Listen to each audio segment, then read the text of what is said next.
This is Spartan 117. Anyone hear me? Over. Isolate that signal. Master Chief, you mind telling me what you're doing on that ship? Sir, finishing this fight.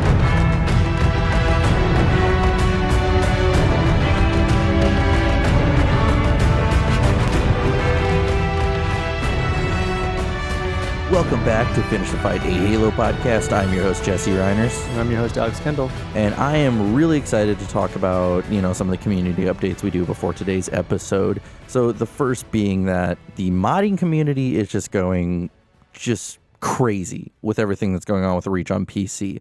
I even saw just on our Twitter earlier that people are, have a third-person shooter version of it. We have, again, just more and more Forge capabilities, along with changing up things in the campaign. I mean, it's kind of unlimited, and that I also saw someone's trying to do a VR version of it. I think a few, actually. So I think it's really interesting to see what's going to happen within the next 6 months. I think we're going to have like a Halo VR here very soon. We'll have a mode for it. Yeah, have a Halo VR. Yeah, not officially a mod, but I mean, there'll be aspects to it. It's what we've already seen with a lot of stuff for Skyrim and other things like that have gone through the same exact channels. I mean, Reach is a turd of a game, so nah. I'm excited to see what people actually do to make it fun. And that's just, once again, my opinion. I hate Reach, but I'm excited to see what they can do with it, especially now that Halo is actually coming to a good system that's not the Xbox.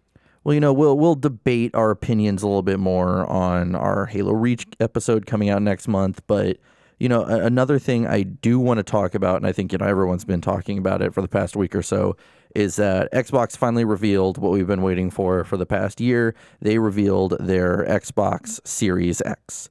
And I love the design, personally. I love the design.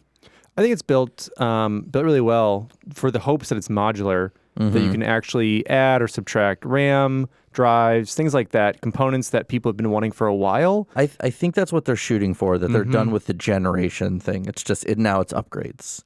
I mean, you'll probably always have a generation thing just because you're going to have a less powerful system that comes out eventually. Then you're going to have like the Series XX, then you're going to have the Series XXX, giggity, stuff like that. Like there'll always be something that can upgrade it, whether it's the graphics card, whether it is the just raw power it can put out, and some updates to visuals. And you'll probably also have exclusives for like a Halo console and then a Gears console and a Forza one for some reason. Oh, there's always a Forza one. Yeah, so you'll have stuff like that, which is interesting, and I'm excited for it. Yeah, I mean, and also, this has been such a buzz going around, is that, during that initial trailer, we had some clips of some games of FIFA and was like Forza as well, and then we saw this shot of Chief and presumably the Halo ring, and now everyone's instantly saying, "Oh my God, this is Infinite footage." We had a sneak peek into Infinite. I don't think it is. Shut up! I don't think it is. It's literally. I have a bone to pick with literally everyone. The Xbox Series X, that is the Scarlet. It's been the same thing for every generation of Xbox and pretty much every console that it has a project name and then a release name. Same thing for footage like this. You have footage that gets released. Just because a new Halo game is coming out does not mean that it's fully teased in here. It is a render for a Microsoft IP that is the main seller of the new console. You're not flying through FIFA players' legs. You're not flying around when you're driving your car. Yeah. It's a neat aspect, and they let it linger to make this hubbub happen, but it's not like they rendered anything that matters. Yeah, and even if for any reason that is, say that, and you know what, maybe we're wrong about this, and they'll come out, they'll be like, no, this is Infinite footage. Nope, I'm right. But what I'm saying is that it's nothing. Granted, it's cool to see like just a 10-second little scene like that. But I personally, it's like, it was nothing that I was like, oh, that's kind of cool. But like, there's nothing to really sit there and break it down and go, oh my God, like what all's in this? It was like, maybe a 10-second clip? Not even. Yeah, and I mean, granted, it's cool, but they're mainly just highlighting what's getting ready to come out. So at the end of the day, everyone's saying, oh, it's an insight into Infinite. Even if it was from Infinite, as I said, it's not, but it wouldn't be so much of an insight, It's literally nothing. Yeah. PlayStation does the same thing with their multiple IPs they put out. It's not like you're looking and be like, oh, what's an Uncharted 5? Is that a secret scene they put in? No, it's literally just a render to push the main IPs for that system. Yeah, so, it's still exciting, though, as we said. The Series X, I think aesthetically it looks great. I know a lot of people have already been kind of making jokes about it. Personally, I think it looks great. I love how it looks, I can't necessarily describe it, but I think it looks cool. It's different than what we have right now. So I'm a fan. Once again, it's modular. It's the same kind of black series they're going with that most of these, PlayStation, Xbox consoles are kind of moving towards. We'll probably have a white version. They're kind of sticking those monochromatic white, black type of things. That might even be like the lower end version of it. But to have DDR5 memory is pretty nuts in a console, so I'm really excited to see that coming with it. You're having 6 or 8 cores for your processor, which is really, really cool. So the spec-wise, it looks promising on paper, and the promise of not upgradable, but that it's capable of up to 8K. That also depends on development and what people create with it, but that it's supposed to be 4K native 60 basically right out the bat. So that's pretty insane. Yeah. Yeah, so with that being said, let's move on to the meat and potatoes of today's episode. And this one's going to be really, really cool. It's Halo Evolutions. So first book we've done in a minute. I think it's been like, 2 months or so? So finally getting back into it, and we're getting into a monster of a book, actually. So this is the first real project, I think, that's come from 343 Industries. I know that, right around this time, as we've been covering all of the Halo timeline development wise, this is where Bungie started splitting off, and now Microsoft's trying to figure out what are we going to do with Halo. So we'll talk about 343 more in coming episodes, but for now, this is, they've been, kind of building up right now. And as of right now, they were just in charge of all the extended development. So Bungie was just doing that game. They weren't worrying about books or anything else. That's when 343 came in and said, let's do, more books, movie, all this other thing. So, the first thing they did was an anthology. So let's talk about the book itself. So Halo Evolutions is the 7th Halo book released by 343 Industries and Tor Books, November 24th, 2009. It is the first anthology in the Halo universe, ranging from poems and short stories from the Covenant, UNSC, and even the Forerunners. The book contains 528 pages. Now, the audiobook is narrated by Holter Graham, who also narrated Contact Harvest, but along with Frank O'Connor, Jen Taylor, and the man himself, Steve Downes. So it's audiobook-wise, it's really cool to kind of get those different perspectives. I think, Holter Graham kills it with this Holter one. Graham does great. Everyone else, you can decide for yourself.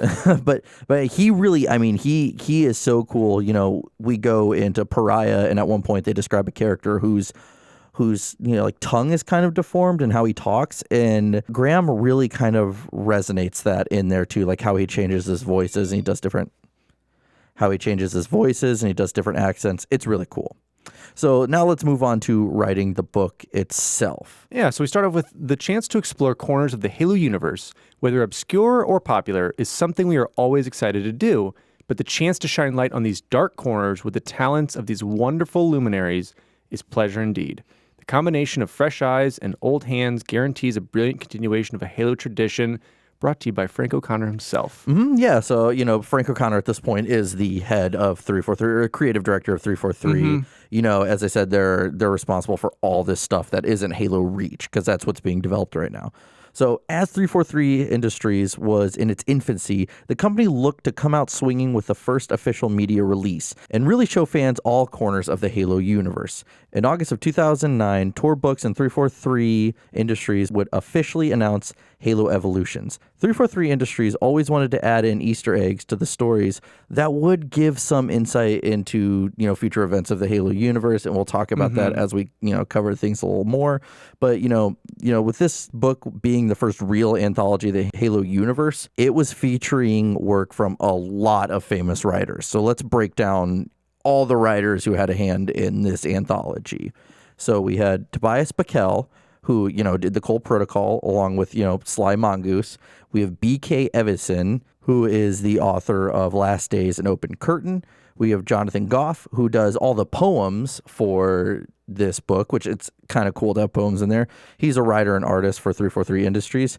Kevin Grace, who is a writer and managing editor for 343 Industries. We have Robert McLeese, who is a Bungie game developer and writer on Halo Combat Evolved, Halo 2, and Halo 3, along with Halo Reach. Eric Nyland, of course, our dude. He came back for this. You know, we all know he did The Fall of Reach, Ghosts of Onyx, and First Strike. Frank O'Connor himself also wrote a story for this, who is the franchise director of Halo at 343 Industries. We have Eric Rabb, who is a writer and a tour editor of the Halo novel since 2004 when they made that transition over. Now, also, there was a kind of co-writing. There's Jeff Vandermeer and Tessa Coombe. So Vandermeer, he's a World Fantasy Award-winning writer, you know, City of Saints and Madman, as well as Shriek and Afterward and Finch. And Coombe is an author of Seven Wishes and an editor of Weird Tales and Best American Fantasy series. So then finally we have Fred Van Lente, and he is a New York Times bestselling author of Incredible Hercules with Greg Pak and Marvel Zombies 3 and Cowboys and Aliens. And Fred Van Lente also is working on Halo Bloodline at this time, which will be our next episode after this. So originally the book was released November 24th, 2009, but 343 Industries would re-release the book split into two separate novels. Both books would contain a new story added to it, so it kind of gives you an incentive to purchase both of them. Yeah. And in 2010, 343 would hold a contest for Halo fans to create covers for individual stories for the release of Halo Evolutions 1 and 2. Evolutions 1 was released November 2nd, 2010, and Evolutions 2 was released shortly after on November 30th, 2010. 4 stories from Evolutions would eventually be made into motion comic films available on Halo Waypoint. Midnight in the Heart of Midlothian, The Return, and The Mona Lisa were animated by Juan Richard Feliz, and Headhunters was animated by More Frames. Greg Bear was offered to write a story for the book, but declined, wanting to instead write a full story instead for the Halo universe. Which he, you know, eventually did shortly afterwards, because, I mean, that was part of the hype for this, is that, you know, 343 is trying to do so much, so they were already working with Greg Bear to work on the Forerunner trilogy. So overall, when it came to writing this book, Eric Rabb had this to say.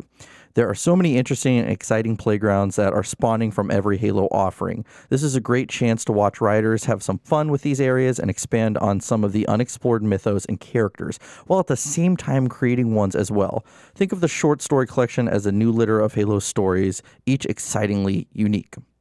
And I would agree with that to an extent. So now let's, you know, we've got through, you know, kind of the writing of and a quick look into all the authors. Let's now break down each story.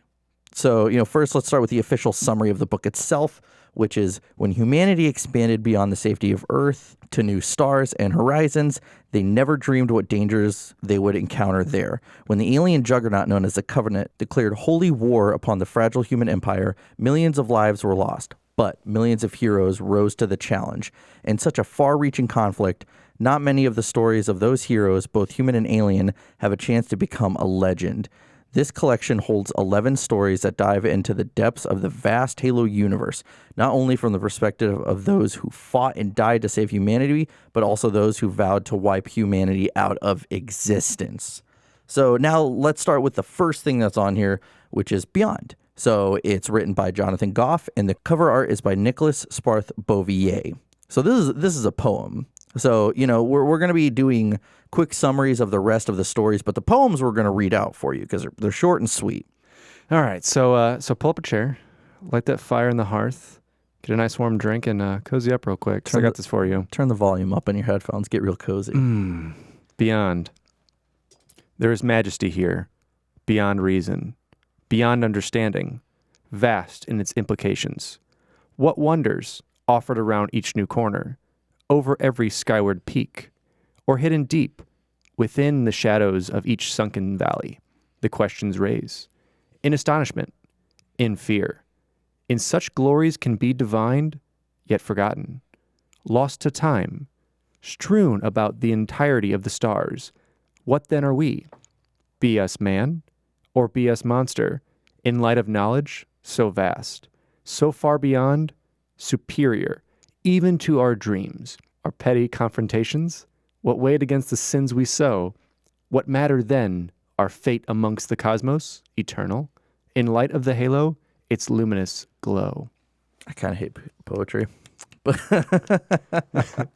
So yeah, that's the first, I think, of 4 poems that are throughout there. And I think it's smart to start it off because like you want to get kind of just an intro to it, let people kind of start reading it through. Especially a poem about Halo. Yeah, and So- and I think it's really interesting because you can even take these and just break these down and kind of figure out.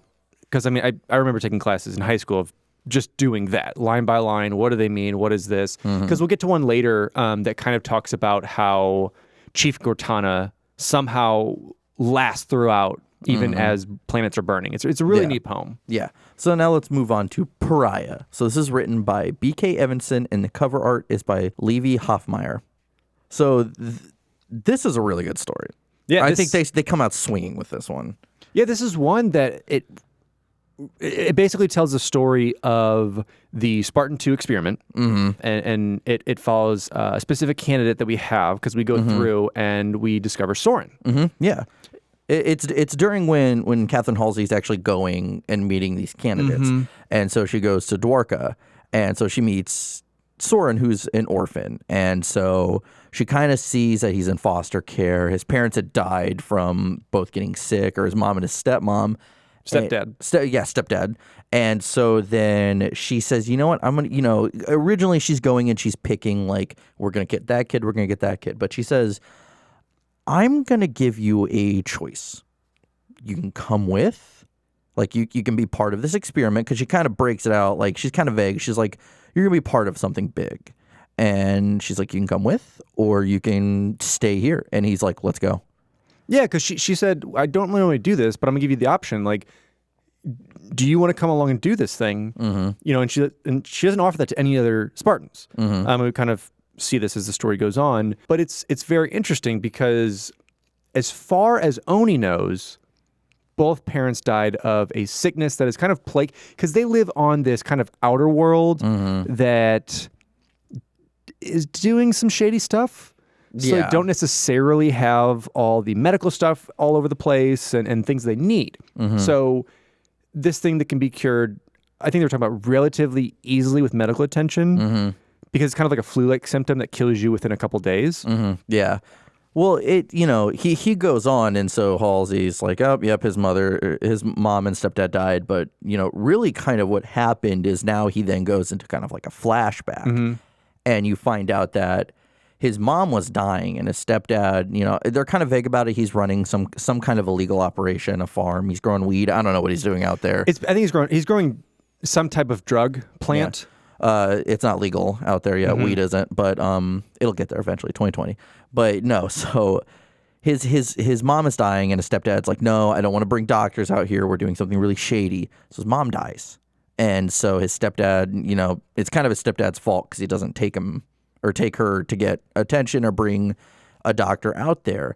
So, she dies. And so it's already kind of crazy is that he keeps his dead mom, his stepdad does, locked in a room. So, which this sounds like some Ed Gein stuff going on. But so basically Soren is, ticked off at this point because his mom's dead because of stepfather. His stepfather is grieving, sticks him in a room. And so Soren gets a knife and just sticks it in his throat. And, he actually, it talks about how he had planned on doing this for a while, but I guess, maybe he just missed major, arteries or whatnot, but his stepdad survived. And so Soren just escapes into the woods. And we found out that he ends up living in the woods for, I think it's a few weeks or a few months. And it breaks down how, he learns how to survive because he watches what like squirrels and birds eat. He'll like look at, they only eat those berries. They avoid those berries. I'll eat those. So he basically lives in the woods. And it talks about how he almost stalks his stepdad. He watches the house and anytime his stepdad leaves, he tries to get in, but, to steal food, but his stepdad locks it down. And you can tell, his stepdad's always kind of looking over his shoulder just to make sure nothing's going to happen because his stepson tried to stab him in the throat and he survived. And then eventually he does, start getting sick, and Soren notices this. And finally one day, Soren or his stepfather collapses, and so Soren just walks up, within an arm's reach of something of him, and his stepdad's, pleading for him to help, but Soren says nothing, and eventually his stepdad just dies in front of him. Yeah, because basically his stepdad's been going to the fields and has not been feeling well, and on one of the last days, comes back before his, I guess we want to call it shift, is over, and collapses by his truck. Mm-hmm. And Soren just sits there waiting for him to die, and then eventually rummages through, grabs his pocket, and grabs his stuff. So he buries his stepdad just kind of haphazardly by the car, and he takes his mom out and gives her kind of the proper funeral, and kind of coldly does it, kind of brings her out there, and then just leaves the stepdad there, and then heads into town, trying to basically just go around, sneak around, get around stuff, and is discovered by some people, and he thinks that they're going to kind of just shun him away and, get at him, but these people come up and like, oh, are you okay? Checking in on him, and, come to realize that his parents die, and then he basically makes his way to that orphanage. Mm-hmm. Yeah, and then, afterwards, then we go back to, I guess, the present, which is him in Spartan training, and instantly he doesn't like the idea of standing out. So he talks about he blends in. He does what he needs to do. He's like the average candidate, even though he could probably do more. And he says, like some of these exercises are, a little easy. He says, I just want to blend in. I don't want this kind of attention. Halsey does notice this, and she, she's kind of like letting him know, like, don't fall behind. Like, stay out, stand out when you need to. So right before the augmentations, she asks him once again, like, listen, I want to know whether or not you want to still do this. Because, again, she's giving him that choice that she didn't give anyone else. Soren has a special place in her heart because she kind of knew that he's come up from hardships. And so he says, once again, like, yes, I do want to do this. But, it's basically she lets him know that there are risks involved with this augmentation or this thing they're getting ready to do. He still sticks with it. He says, listen, I'm going to do this. But, he gets put under. And this is where we get one of those, and I don't know how much I ever like weird dream sequences in writing. As cinematic as they sound, sometimes I feel like they can get dragged out. But we get this dream sequence that, he goes under for augmentation, and we get this long kind of dream sequence, and then he wakes up, and all of a sudden... Well, take it back a little bit. Let's go into the dream sequence. All right, let's go into the dream because sequence. Because dream sequence is important with this.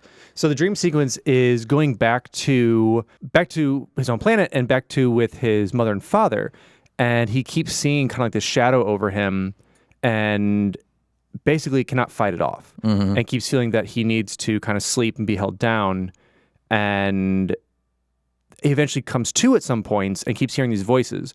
Originally, they were the voices of his stepfather and mother, and other voices that are kind of ethereal and are actually coming from real life.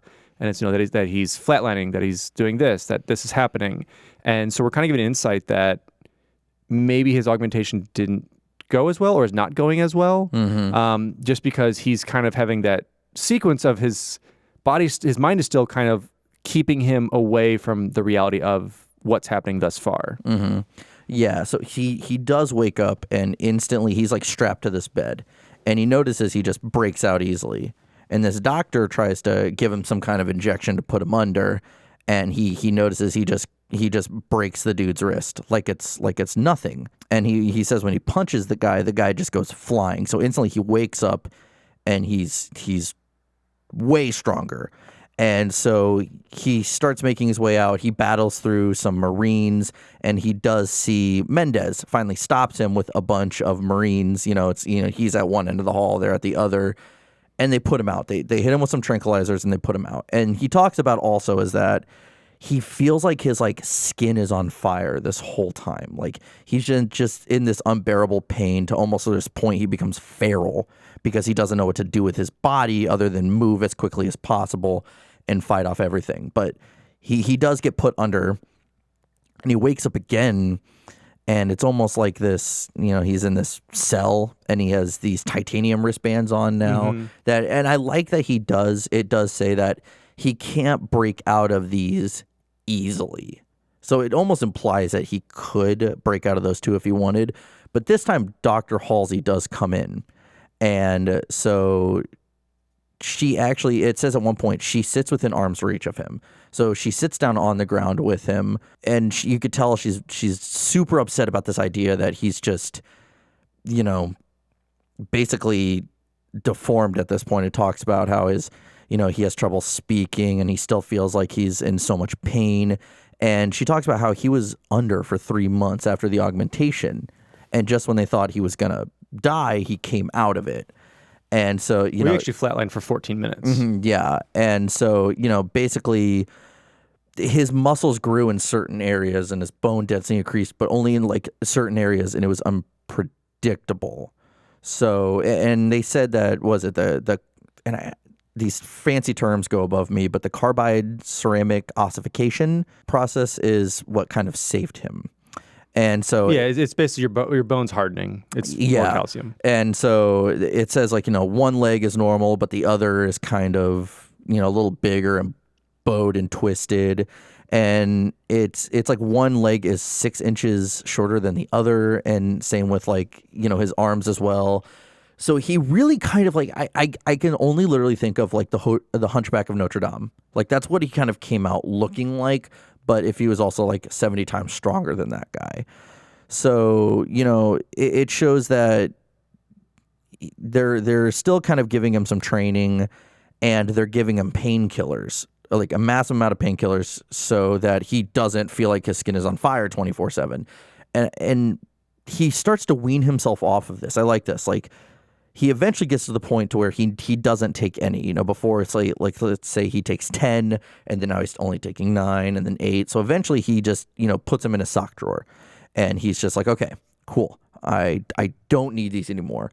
So eventually he does go to Mendez, and he's like, listen, I still want to fight. I still want to be a Spartan.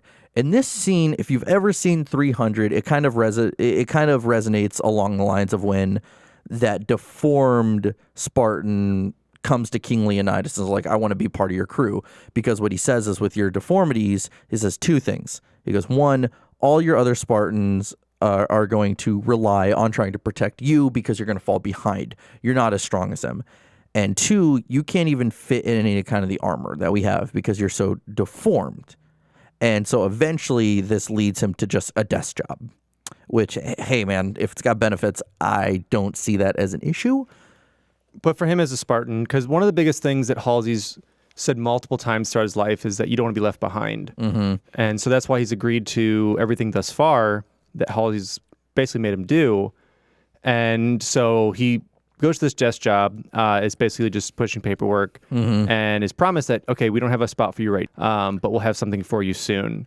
And so it continues on, and he just feels that he's kind of betrayed and is being left behind, and wants to figure it out because it's supposed to be temporary and it's more permanent than he thinks. And so slowly, as months go on, he meets this guy, Parch, who is like a tech and starts to... IT. Yeah. So starts to kind of hint at... what's a big guy like you doing a desk job? Why aren't you out there fighting the good fight, And kind of keeps pushing him towards the idea of rebellion and the idea of the separatists and other just insurrection and other things like that. And it keeps going on and on and on. Yeah, and eventually, because it does come out, it's like, oh, he's like an insurrectionist. He's kind of an insider. So finally, he's like, listen, we're going to get out of here. We're going to get out of here, but we need a souvenir. So we need something to leave. So they break into a research lab, and they're trying to get into one of these cabinets to get this titanium case. However, a different Spartan, Randall, finds them.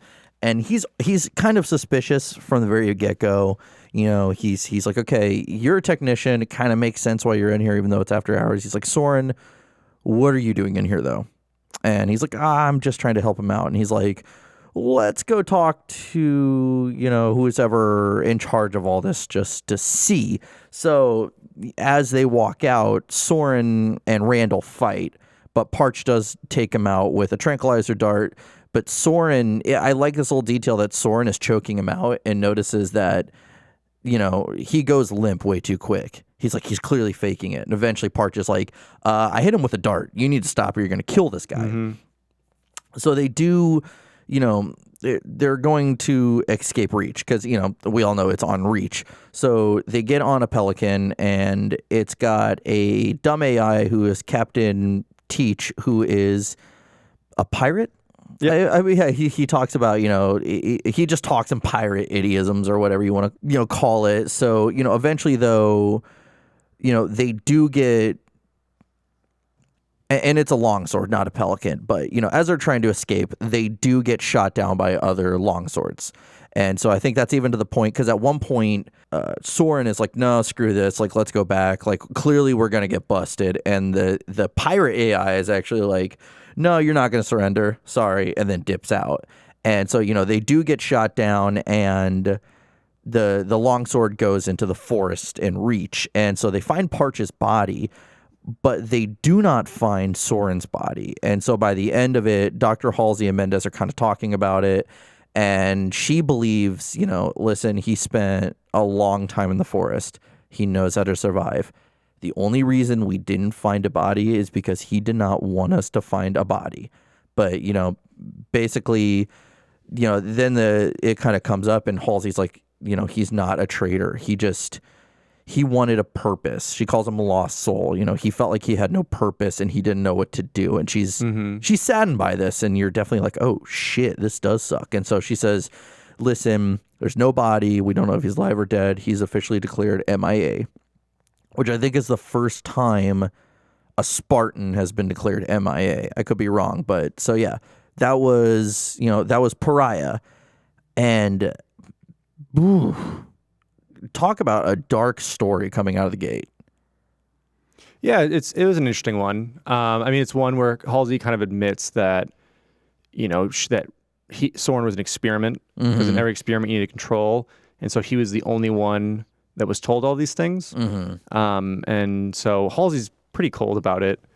She cares. So Halsey's psychotic because she cares about these people, but really does not care what happens. They're all an experiment for her. Her character is so odd because she'll show so much sadness, but then is so quick to do this again. So it's bizarre to me, but I really liked that story. As I said, the more and more I was listening to this, I was like, oh my God, his mom's locked up. He killed his stepdad's dead. Now he's the Hunchback of Notre Dame, and finally he just escapes. Yeah, I thought it was okay. Yeah, I thought it was an alright story. It's definitely the intro to kind of what we're gonna get. That I think for the most part, every story has a dark or kind of twisted end to each one. Yeah, for the most part. Mm-hmm. And our next story is Stomping on the Heels of a Fuss, which is written by Eric Robb, and the cover art was by Alexander Kent. And we start off this story with our main protagonist, which is Connor Bryan, who is this Oni kind of, not spy, but he just works for reconnaissance agent, I guess you would say. Or researcher. Yeah, he's a researcher that does really well at researching the Covenant. And he's been around plenty of missions. And it starts off with him being like, oh man, I'm captured. What is going on? And you realize that he was up in a tree trying to spot these brutes on this activity they're doing, because they're acting really weird. And it was just one of their ships here. And he kind of got frightened because a brute started charging up the tree. Yeah. And he fell out, got concussed, and they just kind of drug him over. So it's kind of like a lame little, oh no, here I am. Yeah. And so we start with that, and we start with him in the camp kind of looking around and noticing the brutes and still doing his researchy ways of kind of nicknaming them oh, that's the tall one, that's the leader. Big Boy or something. Big Boy, yeah. And kind of goes through them, and he starts to kind of devise what's kind of going on. And then that's where we get the Jiralhane side of it, or the brute side of it, with the talk of the brutes were two clans. And then they had their civil war, which brought them to pre-industrial. So Yeah. it brought them back to their brutish ways, whereas before they had kind of like humans, weapons of mass destruction, stuff like that. Yeah. And there was two factions in this pact that we see now. One was led by brothers Ceratus and Malleus, who felt more intelligent. They were like the intelligent faction of it. And their devout religious beliefs were more in line with the prophets, whereas the other faction, which was led by their chieftain Parabum, was more like muscle and tradition and used Forerunner relics in more opportunist and disrespectful ways to kind of gain, in not a religious aspect, but more of a power aspect. And so during the fall of Reach, Parabum exhibited cowardice when like he was attacking human ships and they turned on him and he's like, oh, I'm going to lose. So instead of doing kind of what you have normally with Jiralhane or even Sangheili, that you stay and fight until the enemy's dead or you're dead, he retreated, which is kind of a traitorous, almost like, it's basically you're dead. Yeah. And if you try and go home. Yeah. And so cowardice. Cowardice. So he decided instead that he would land on nearby Beta Gabriel, which is where we are right now, and disconnect to the Covenant, like get rid of any communique that we have and go back to the old style way of brute hunting and in like pack farm. He's like, hey guys, let's be a fun little trip. And they're like, we know what we're doing here. Yeah, exactly. And so you have that other clan that's like, no, we get what you're doing. You don't want to die. Like you don't want to like have this dishonor and die. So this is what's going to happen with you. So obviously on a planet where there's not much there and they're hunting the wildlife they can, they start to eat the Ungoi that were on board and kind of hunt them-ish, but eating them. And once that starts to deplete, which is where we are today, the Jiralhane have now consumed most of the human population that's around. Yeah. That was the first thing that they kind of chomped on. And they said they feasted, like they were kings. Disgusting.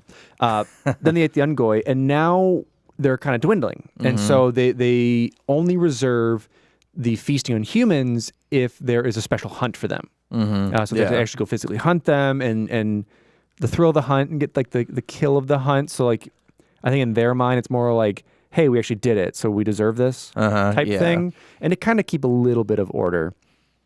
It's the little things. It's the little things. It's the little things. So then we get back to Brian's perspective, and he's kind of noticing a lot of the stuff that's going on. I mean, he sees that when Malleus actually challenges Parabum about it, Parabum actually kills Malleus. Yeah. And then tears Malleus' throat out by his teeth, and it's just really disrespectful. Yeah, they describe the culture of like how he killed them and what he did with the body afterwards. It was like disrespectful. Yeah, he just disrespected him as an opponent, and more just kind of had as like a very brutal killing. That kind of takes it back. But we get back to Brian, and he's looking around, and he realizes that Dask Gavadim, I believe that's how it is. He was this prominent religious figure. He's almost like a kind of TV preacher.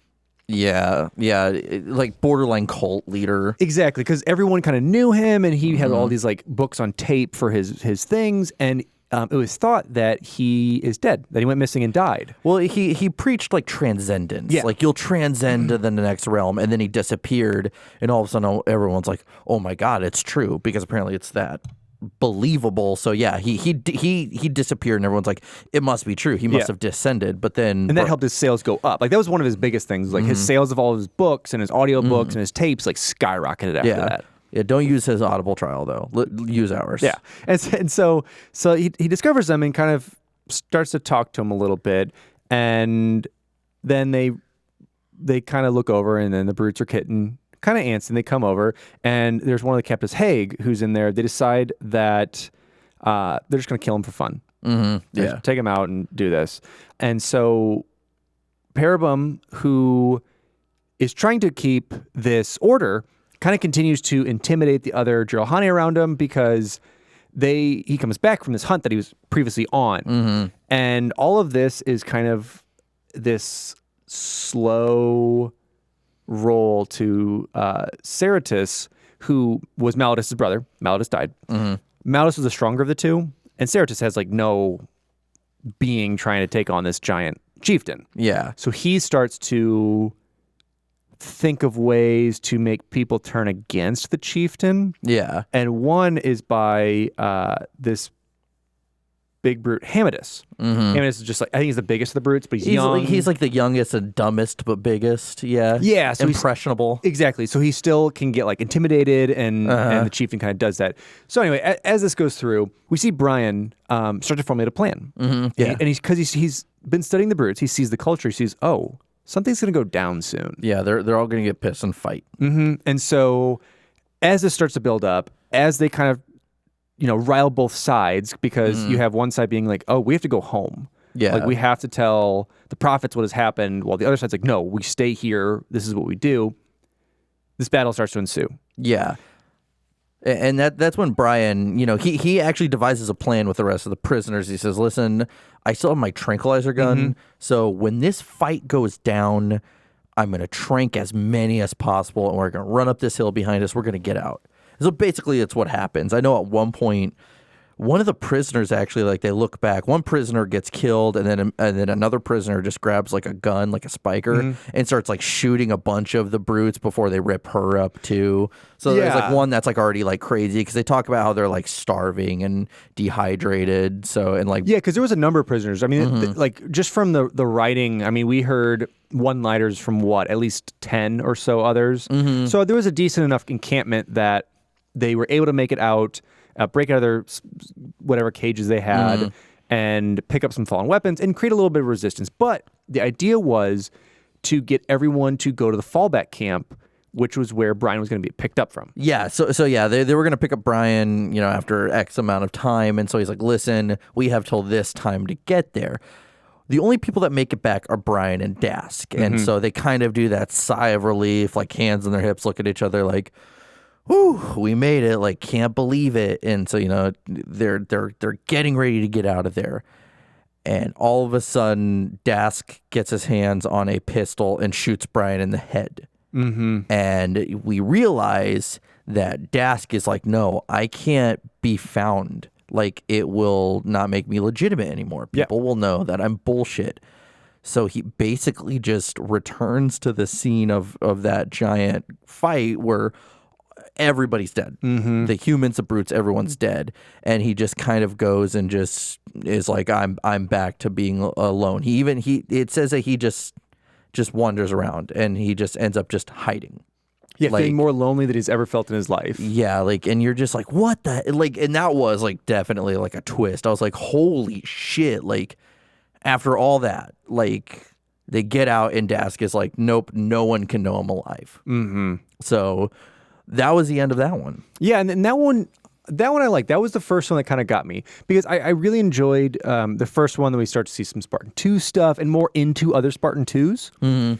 But with this is that first, like, kind of Twilight Zone-y kind of, oh, we're going to reverse it on you. The like twist ending, Yeah, I thought that was just really, really neat. And it honestly was kind of unexpected, because most Halo stories, it's like, oh, we're done. We made it out. There were some sacrifices, but the team as a whole is out. Yeah. And so to see that, and to see kind of like this Dask guy's already turned to madness. Like, he's already in his mind, like, has to be this prophet, this kind of false TV god that everyone has to believe in. Aren't they all? Yeah. And and has to believe in, and to see he goes to such great lengths as to the man who saved him from being eaten, he just puts a bullet in the back of his skull, like, without even like a word of it. He's so obsessed with his own image of being like, I'm this prophet, I can't be exposed. And this is after he's already gotten water rations and is told Pelican will be here at this point to pick us up. He still wanders and leaves and wants nothing to do with, like, the public figuring him out. Yeah. So yeah, good story. So now let's move on to Midnight in the Heart of the Midlothian. So this was written by Frank O'Connor himself, and the cover art was by April Martin. So, and I kind of love how downplayed this intro is. So it starts out, we're on the UNSC, Heart of the Midlothian, and it's we start with ODST Sergeant Michael Baird. And so he's being told he has cancer. And the doctor's like, yeah, it's just cancer. He's like, we're going to do a quick surgery and it'll be over with. Because, they set up the tone and then change it immediately when it's like, he's like, oh my God, I have cancer. And they're like, yeah, you're fine. Yeah, I think they said, like, oh, in, like, the 23rd century, we figured out, and it's kind of like a common cold right now. Yeah, they literally said it's like, you just do this quick procedure and that's that. And so they put him under. And so, there's a ship AI, Moye, puts him under, and then he gets the cancer removed. But as he's under, he comes out from this surgery and he realizes he's the only one around right now. And he comes out before it's fully done, right? Like before the anesthesia is actually wearing off. It's like a forced wake up. Yeah, and that's even still like hours and hours afterwards. And he realizes that Covenant invaded. They got ambushed by a Covenant fleet. And so that was right as they came out of slip space. And it was a random trajectory because of the Cole Protocol. So they're really confused. And so he talks to the ship AI. He's still kind of coming out of it. And he's like, why can't we just destroy this? Which I love that that's his first call. Like, he doesn't even care about himself. He's like, let's just destroy the ship. Like, screw it. And so Moye says, I can't, the Covenant, have a hold of me. This is a very small fracture of me. Because she's just in the med bay, right? Yeah, and that's like, and that was the fracture of me that was looking over you. Mm-hmm. She's like, and so she also says, I'm such a small figment of myself that I can't harm you. Yeah. She says that I'm that part of myself that I can't harm humanity no matter what. Mm-hmm. So basically, he's basically going to go to Hail Mary. He's like going to go out there and attempt to get to the nav station and try to blow up the ship himself. Very quickly, though, he runs into some Kigyar, and you realize that he's actually like this big, like he's a big ODST too. So he's like no one to screw with, and takes out some Kigyar easily, and then a fire extinguisher. Yeah. So of all things, and then this grunt runs into him, but then all of a sudden he feels this piercing pain, and he realizes this elite walked up and stabbed through the Ungoy into him. Mm-hmm. Luckily, so he passes out. He falls over. He wakes up again and realizes that, like, it didn't hit anything important, but it still messed him up enough that he's not going to make it. Like, he wakes up and he's just like, uh-oh, I'm in trouble. And so Moye says, go to this medical cabinet and take these drugs. Like, these are all going to help you. And she's like, take all this stuff. And he's like, he asks about this specific thing, and she calls it like what, rumble drugs? Yeah, it's like this specific cocktail, which is something we've heard before when Spartans are going under, that they have this cocktail of drugs that they take. Mm-hmm. Yeah, and so it was made by the insurrection, and the point of it was to make these guys just hulk out and be able like a Spartan. Yeah, yeah. But they always said that they died before they ever got near a Spartan. Their body just shut down, and so basically what she says is, listen. You can take that. You're dying anyways. You can take that and probably make a solid effort to get to that nav station in the ship. Yeah, because it's kind of like if you mixed super meth with extreme bath salts. Mm-hmm. Yeah, it's pretty much what you're taking. He has an hour to live before the medicine kills him, which he should have been dead long before anyways. And so he does. So he makes his way back to like the central nav station, or whatever you want to call it. And so he tells him, he tells the elite that stabbed him, which, by the way, he's like, oh, I know the elite knows it's me. And so he says, listen, I'll give you the coordinates for Earth. Just let me go. That's all I want. Just let me live. I'll give you the coordinates for Earth. You guys are all good. And so there's a Hergok there. And so, the elite says, okay, tells the Hergok, rebuild this motherboard and everything and get this AI back. And so Moye comes back online. And so Bard says, listen, give them the coordinates to Earth, wink, wink. And she's like, are you sure? He's like, yeah. In that instance, he turns around and jacks the elite straight in the face, like breaks his hand, and actually the elite falls on one knee. So instantly, elite gets up, chops his head off. Yep. Good as dead. That's the end of him. But then Moye is like, cool, there's no more people on here. She's like, countdown to explosion. And she starts to count down. And the last thing, she stops and she goes, I don't need to count down. And then just blows the ship up. She's like, just kidding. Blows the ship up. So I think, that was really cool to see. That especially like also there were some ships around that got blown up. Mm-hmm. So a small story like this where a guy, it's so odd because it is like such a small little skirmish, but at the same time it's cool because he does go out swinging. Like his last thing he does is like drop an elite. with his fist, which no ODST probably will ever do again.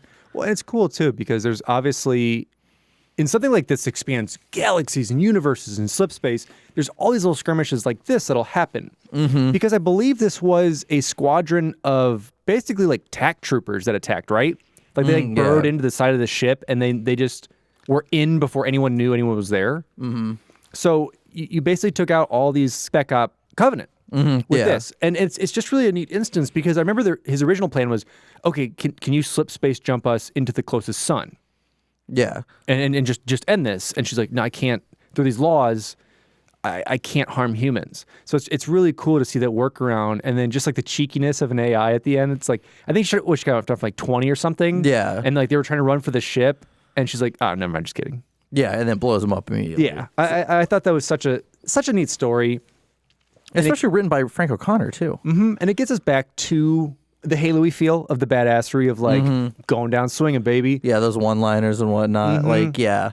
So definitely sad ending, but a badass ending nonetheless. And I think it's cool because once again, it's one of those untold stories.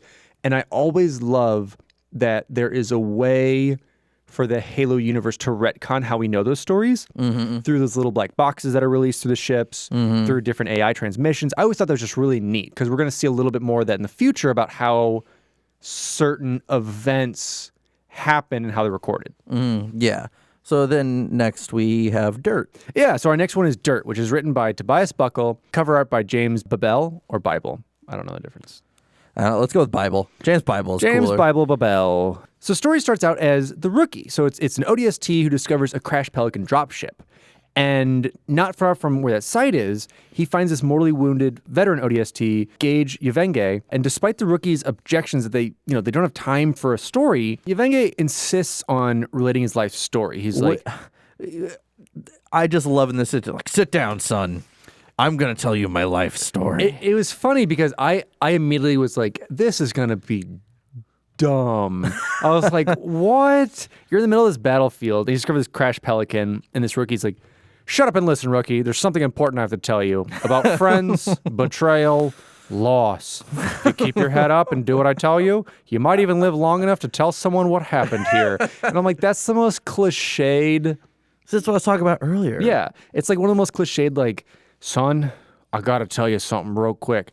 And then it goes to like this flashback. And then as if no time passed and they were still okay. We'll see what happens to them. But so Gage tells the Rookie that he was born on Harvest, January 3rd, 2506. Worked on his family's farm with Jotuns and, all the fun Harvest stuff. He didn't want to be a farm boy, though. No. He wanted to see the galaxy. He wanted to travel. And so when he turned 18, he hopped on like the back of basically a pickup to go into town, flipping his father off to go sign up for the Colonial Militia. Yeah. And so he begins his life. So after getting out of boot camp, Gage meets Felicia Sanderson and Eric Santiago at the Utgard spaceport. Yeah. And they quickly become pretty good friends. Like they made it through boot together. Three amigos, essentially. Yeah, it's like the three amigos with it. And, they're great friends. They participate in Operation Trebuchet, which is one that we heard before with Johnson. Yeah, a little callback to Contact Harvest. Yeah, and so a little callback with that on Eridonis 2.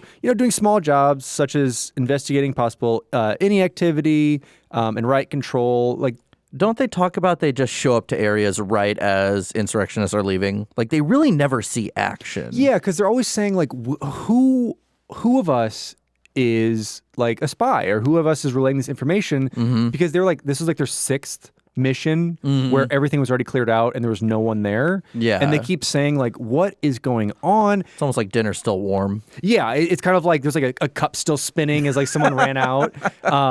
And then they're also put on like riot control. And they're like, shouldn't the police be doing this? Like, don't we have other jobs? And you kind of see that they really don't. And you see them even have less jobs as the UNSC kind of puts them down. Yeah. Until... Well, because are they technically UNSC? They're in like this weird... Not yet. They're kind of like militia right now. So they're colonial military because they're the Outer Worlds. So the Outer Worlds have kind of their own military militia that kind of patrols it with, it seems like UNSC support. I mean, we'll talk in a minute about it. Yeah. But they eventually get enveloped into the UNSC when the Covenant attacks. Yeah. But for now, it's just kind of like each world has their own military kind of thing. Yeah. And they all are loosely trained. I mean, we heard about it in Contact Harvest with that kind of police military force that Johnson kind of trains up real quick to have something there. Yeah. So that's kind of what we have, but a little bit more procured. Yeah. And so after 2 months or so of kind of doing all these like weird side odd jobs, not really much of what they signed up for, they meet up with Allison Stark, who is a colonial militia Pelican pilot who often flew for them to parties in the weekends. Yeah. You know, it's kind of like, you know, if you're still in boots sneaking off camp or, you know, if you're doing fun stuff. Yeah. And so she would fly them out. So one weekend they actually flew a Hornet. Yeah, they talk about they're like balancing on the sides, like to go sneak out to go to a party. Yeah, to go to like this club. And it's like supposed to be this like cool ass club. And so Allison's like, oh, I've never flown one before, but you know, it's a stick, it's a throttle, you know, it's the same thing as a Pelican. It's a small Pelican. Yeah. So they make it there. They're having a good time. And I believe it is Gage and Felicia decide, oh, we go to a bathroom real quick. And Gage is like, oh, I'll just stand outside and wait for you. So, you know, club etiquette. And while he's down that hallway, an explosion erupts and just takes the entire club down. Yeah. And we come to learn that, you know, heavily injured Gage and Felicia, who were pulled out of the rubble by ODSTs, but the blast killed Allison and sent Eric into a coma, and they thought he was just dead. Yeah. Which is nuts. And so when he's recovering in the hospital, you know, he kind of talks about and feels inspired. He's like, ODSTs saved me. Like, I want to repay that. I'm going to become an ODST. Yeah. Well, even Felicia was talking about how she's like, well, initially she's like, I'm going to get out of here. Yeah. And then she thought he was going to come with, and Gage is like, no, I'm going to be an ODST. And she's just like, I'm going to do it too then. Yeah, because originally they were saying like, you know, why would you want to go home? Like, you know, you're just going to go home to dirt. Like home is just, it's just a place. Like it's not actually where you are. Like we're now comrades type thing. Like this is who we are. And so, you know, he kind of is like, if one of us is going, we're both going. It's very similar to when we were with Dutch and Romeo. And it was kind of like the paper, rock, scissors of like, we're either going to be desk jobs or we're going to still be Spartans. Like, what are we doing here? Yeah. So they had that same type of deal. And they then go and they get stripped of their rank. So they immediately start out as bottom rung when they join up with the UNSC. Because they're basically like, your colonial career means absolutely nothing to us. Yep. We're starting from scratch. Starting from scratch. And they do. They work their way up. You know, they make their way through. And so after several weeks of training and like all these guys being buddy, and they're rising the ranks, like they're getting close to like commanding a couple people and getting up there, they then learn that the Covenant has glassed Harvest. And this is where Felicia like just basically blames Gage. And it's like, you think that's just a piece of dirt, everyone's dead. Yeah, because he had nothing good to say about Harvest initially. Yeah, because he's like, that's just this backworld farm place where I'm from. It's just dirt. And she's like, oh, it's just dirt? We just lost everyone. And so at this point, like they just got into a fist fight and just going at it. And Felicia ends up transferred from Gage's squad, and they lose track of her. Yeah, and and then Gage goes on, does his battles, and for the next 27 years, he fights the Covenant. Yeah, it's almost like he just says he talks about it, he keeps his head down, doesn't get attached to anyone. Nope. And because he's like, you're going to die. We're all going to die. I'm going to die eventually. This could be my next mission. But he says, I just keep my head down and I've just fought all of these battles for so long. Yeah, because I think he says, like, I don't even bother learning people's names. Yeah. He's like, I just know him for what I need him for, and that's pretty much it.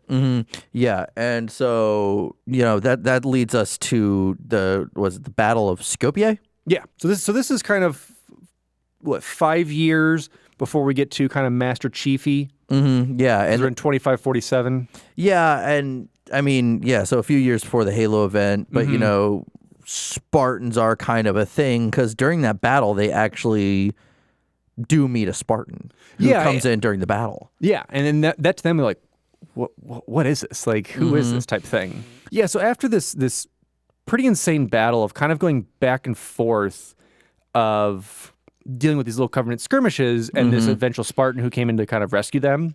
And they even talk about, like, there's giant walking tanks. They're like, ODSTs aren't, because that same ODST mindset of, like, I guess ODSTs aren't the top soldiers anymore. So he's kind of like, well, what the hell do I have to live for? Yeah. And so they eventually make their way and retreat back to this castle. And that is where Gage learns that Felicia is still around and alive, and they actually touch base again. Yeah. After all these decades, they start like ribbing each other and making fun of each other. And while they're there, Felicia tells Gage that Eric has come out of his coma after 5 years. And, she's like a lieutenant commander or something now. She's like super, super high up in rank. And it's like, I'm going to get you transferred to my ship. Like, I'm going to get you transferred to my squad. It's going to be great. We're going to, it's going to be like the old days. And I think he says, like, this is the first time in those, like, 21 years or whatever that he's now felt alive again. And he's now felt a reason to live. Yeah. And then that's, it's 2552. And, they've been together for 5 years. And so that's when they start talking about kind of retirement. They're like, we need to stop. We need to get out of here. The UNSC is going to screw us over. They say they don't have money for us. Yeah, because it's all going to this war. Yeah, because they're saying that the first to go was like when we got absorbed for the colonial the military, we lost our pensions, and the UNSC is like, I don't know what you mean. I have no idea. Yeah, so they find out about this, what planet is it? It's his city's Mount Haven. Yeah, so it's an unknown UNSC colony. Yeah, so there's this UNSC colony, and there's a siege going on at this city called Mount Haven.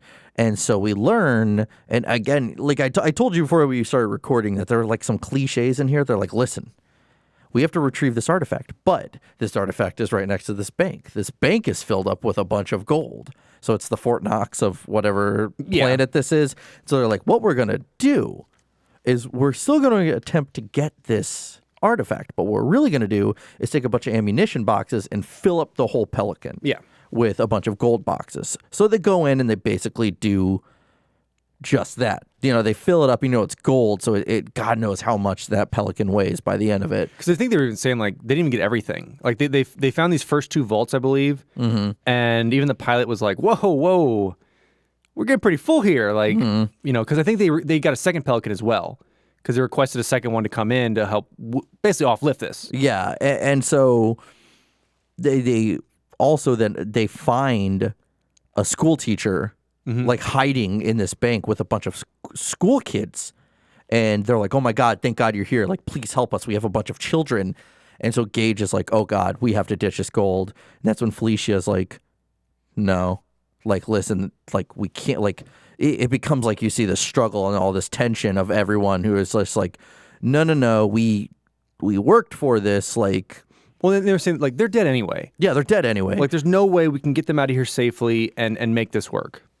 Yeah, and so, he's saying, like, listen, let's at least also get some more Pelicans here. Like, Gage is trying to find any kind of happy medium, and so a shootout basically ensues because Felicia. Well, first you got the standoff. Yeah, you get the standoff. Yeah, so of course everyone's got a bunch of guns pointing everywhere because there's other ODST there, and eventually a shoot-off happens, and so Felicia's killed. Yeah, she dies in Gage's arms, and I think he gets hit too while he's there. I think everyone gets shot, and you realize that like Felicia was the one who Felicia was the one who kind of instigated, was like, points at him first and is like, we can't do this. And she had one of the coldest lines in the book where she walked up to the school teacher and was like, hey, just let you know, this gold is for the war effort. It's to pay for it. So if we can fit you, we will. If we can't, we won't. God. And it's like, not even the good lie. It's like a go F yourself kind of lie of like, we'll save you if we can. And so, so she kind of starts that standoff off, and everyone's pointing, and it kicks off with him firing, I think, like 2 rounds at these 2 other CMAs that were with him for the Colonial Military Administration people, and hits them, and then he's hit, I think, in the gut, and then he looks over at Felicia and realizes that she turned on them, but they also turned on her and shot her, and so then she died in his arms. Yeah, and so that's when he goes out and he knocks out Eric, who's waiting by the Pelican. So he takes all the gold as long as he has a Shiva class nuclear Yes, warhead. Shiva. Yeah, Shiva. Yeah, and so they fly away. Gage is basically like, okay, the Covenant are going to come after me. Now all these pissed off UNSC soldiers are coming after me. Like I am so screwed. So then he is shot down by some ODSTs while he's trying to escape. And that's when we come back to, everything's the present now. He gives the rookie his whole kind of life story, and now the rookie's kind of like, what do I do with this information? Yeah. And to take it back just slightly, back in the story, one big point of when he does take that Pelican off, he goes to the artifact site where other ODSTs are. And when he picks up that missile, there's an ODST. He's like, you're hurt. Are you okay? And he's like, just check that box. Opens it up. He sees all the gold. He goes, take a bar for you, take a bar for everybody else, and ditch it, and also call some Pelicans in. So because that was one of the big things, was like, call those Pelicans in, they're civilians. Because he had to get it reported somehow. Yeah.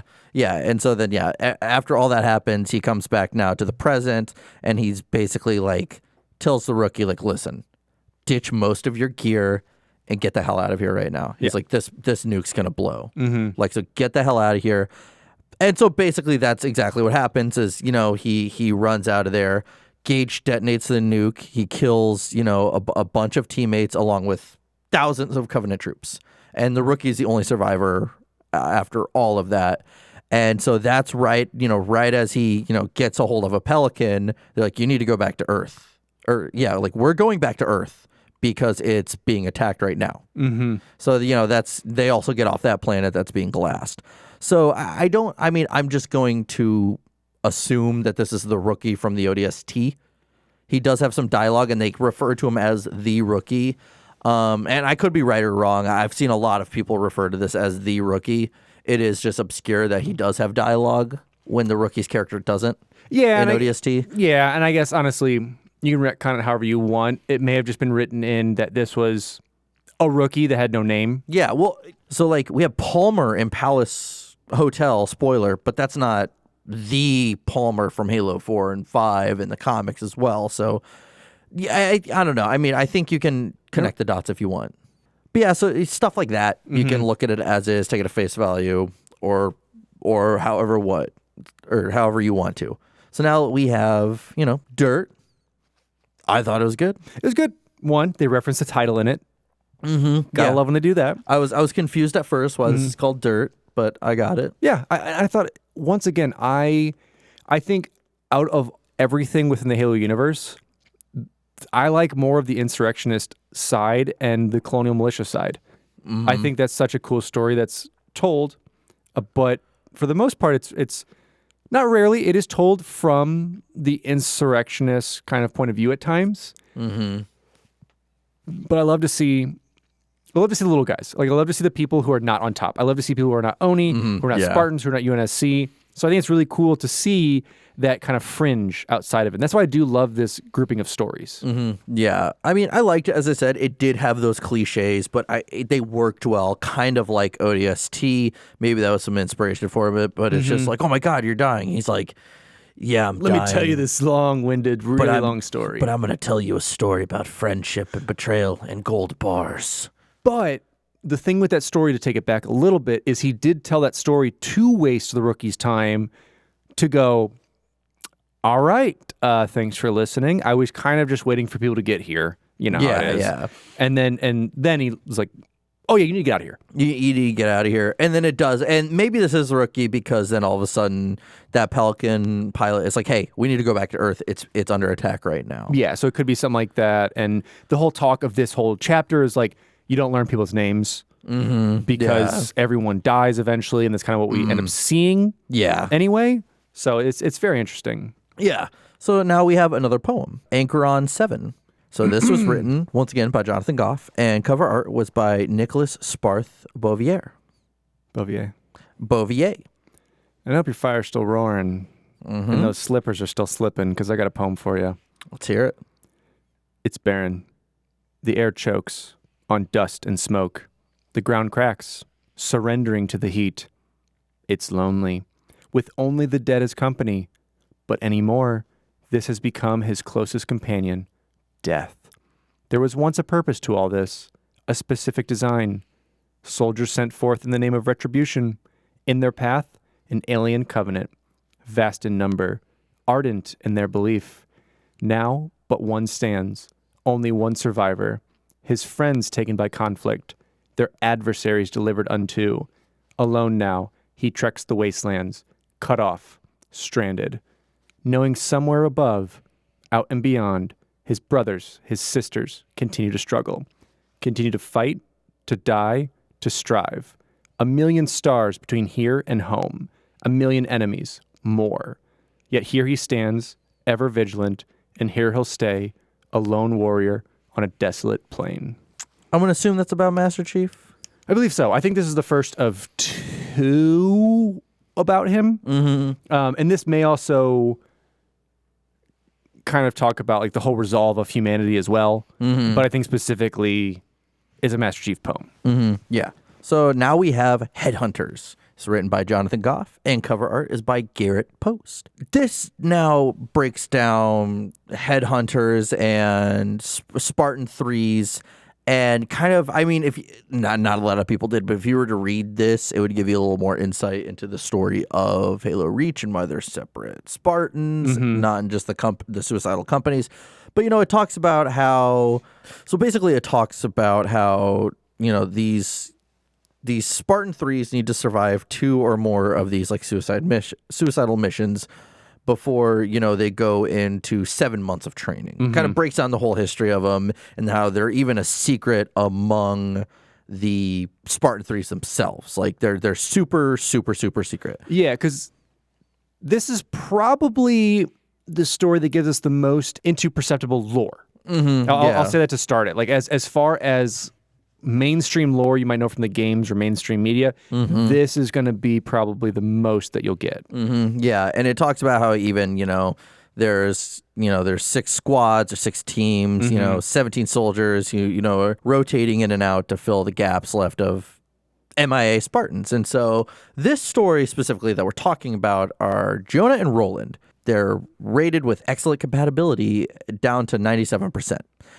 So we're talking about how they get deployed behind enemy lines for days or weeks at a time, moving, crawling for 12 hours at a time. Talks about how these guys are, elite.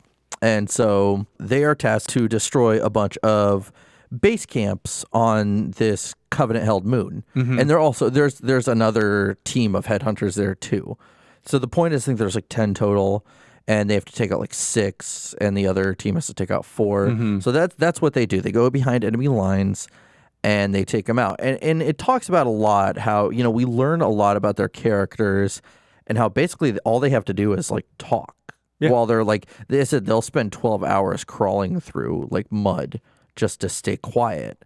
And so, we learn more about their characters and how at the end of the day, they're both, one of them's trying to say the other's sadistic, but they're both, they both have a disdain for the Covenant because, of course, they're orphans that volunteered to become Spartans because of the Covenant. And something else it talks about is that they have visor like ODST. And then what you had told me earlier is something I forgot, that they do have cloak or, invisibility. Yeah, very, very rudimentary because Oni's still like pumping these Spartans as well with like some of the latest and greatest stuff. And so they get a type of active camouflage that's replicable from what the elites have.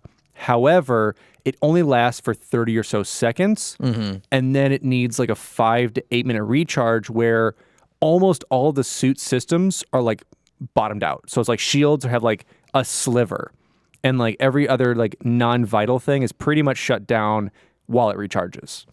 Yeah, and they do, use some of this to their advantage. They have, energy disruptors so they can disable, Covenant's plasma weapons and whatnot. And so, as they're destroying more and more of these bases, the Covenant are now rerouting where their forces are going. And so, the main bulk of the story breaks down this one base where they do go in and they start taking out all these Covenant. But yeah, and at one point, Jonah actually decapitates a Zanghili head and like holds it up and like shows them. So it's like, you're just like, this is some Predator shit going on right now. But overall, they do take out the bulk of the camp there. And I think at one point there's only one last elite, and Jonah, disables him. He shoots him in the knees and taunts him for a while. And, the Zanghili is like, oh, you guys are dishonorable. You're hiding in the shadows. You can't fight us from, head on, even though Jonah's like, don't you guys have invisibility? And don't you guys take out innocent humans? As he's trying, as the elite's trying to say, or the Zanghili's trying to say something, Jonah just takes him out. They're just like, screw this, whatever. And so all of a sudden, they kind of sit there and they're basking in their victory. And out of nowhere, an energy blade goes through Roland, and he notices it's a crimson blade, red for anyone who doesn't understand.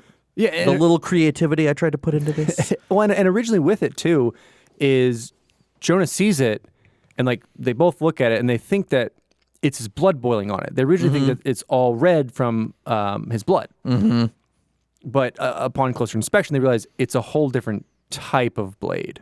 Yeah, and so Roland eventually gets killed. He pulls the blade up, and it just a giant gash through his whole body.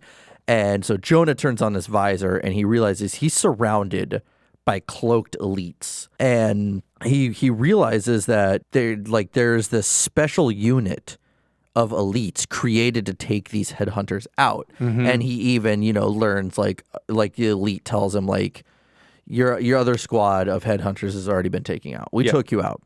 And so, he does go to attack, and one of the elites grabs him. And this part's super graphic, but I have to include it. One of the elites grabs him and lifts him up, and it takes its energy sword and runs it along his visor and literally cuts it. It said his eye explodes from the energy, the plasma, or the energy sword. Just it sizzles and pops in his eye, his eye socket. And it was more of a torture thing. It wasn't like to cut his head off. It was like it was like a tip, just ran through it, almost symbolic of we know you can see us, and this is the only thing that can help you. Type thing. And even we know that you are human, and so.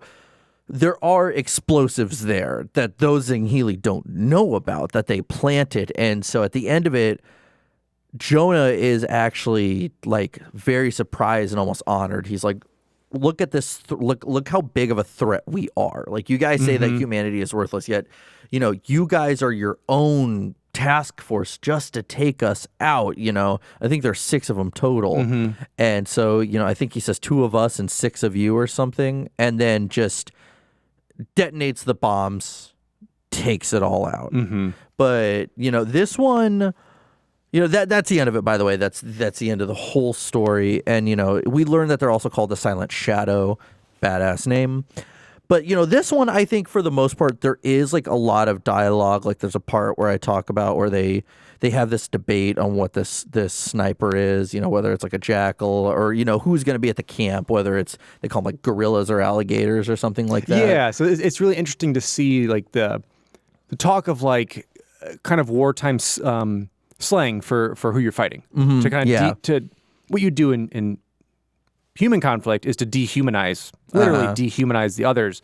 So it's kind of what they're doing, is to even make it easier to kill them, is lizards, or what the hell are they?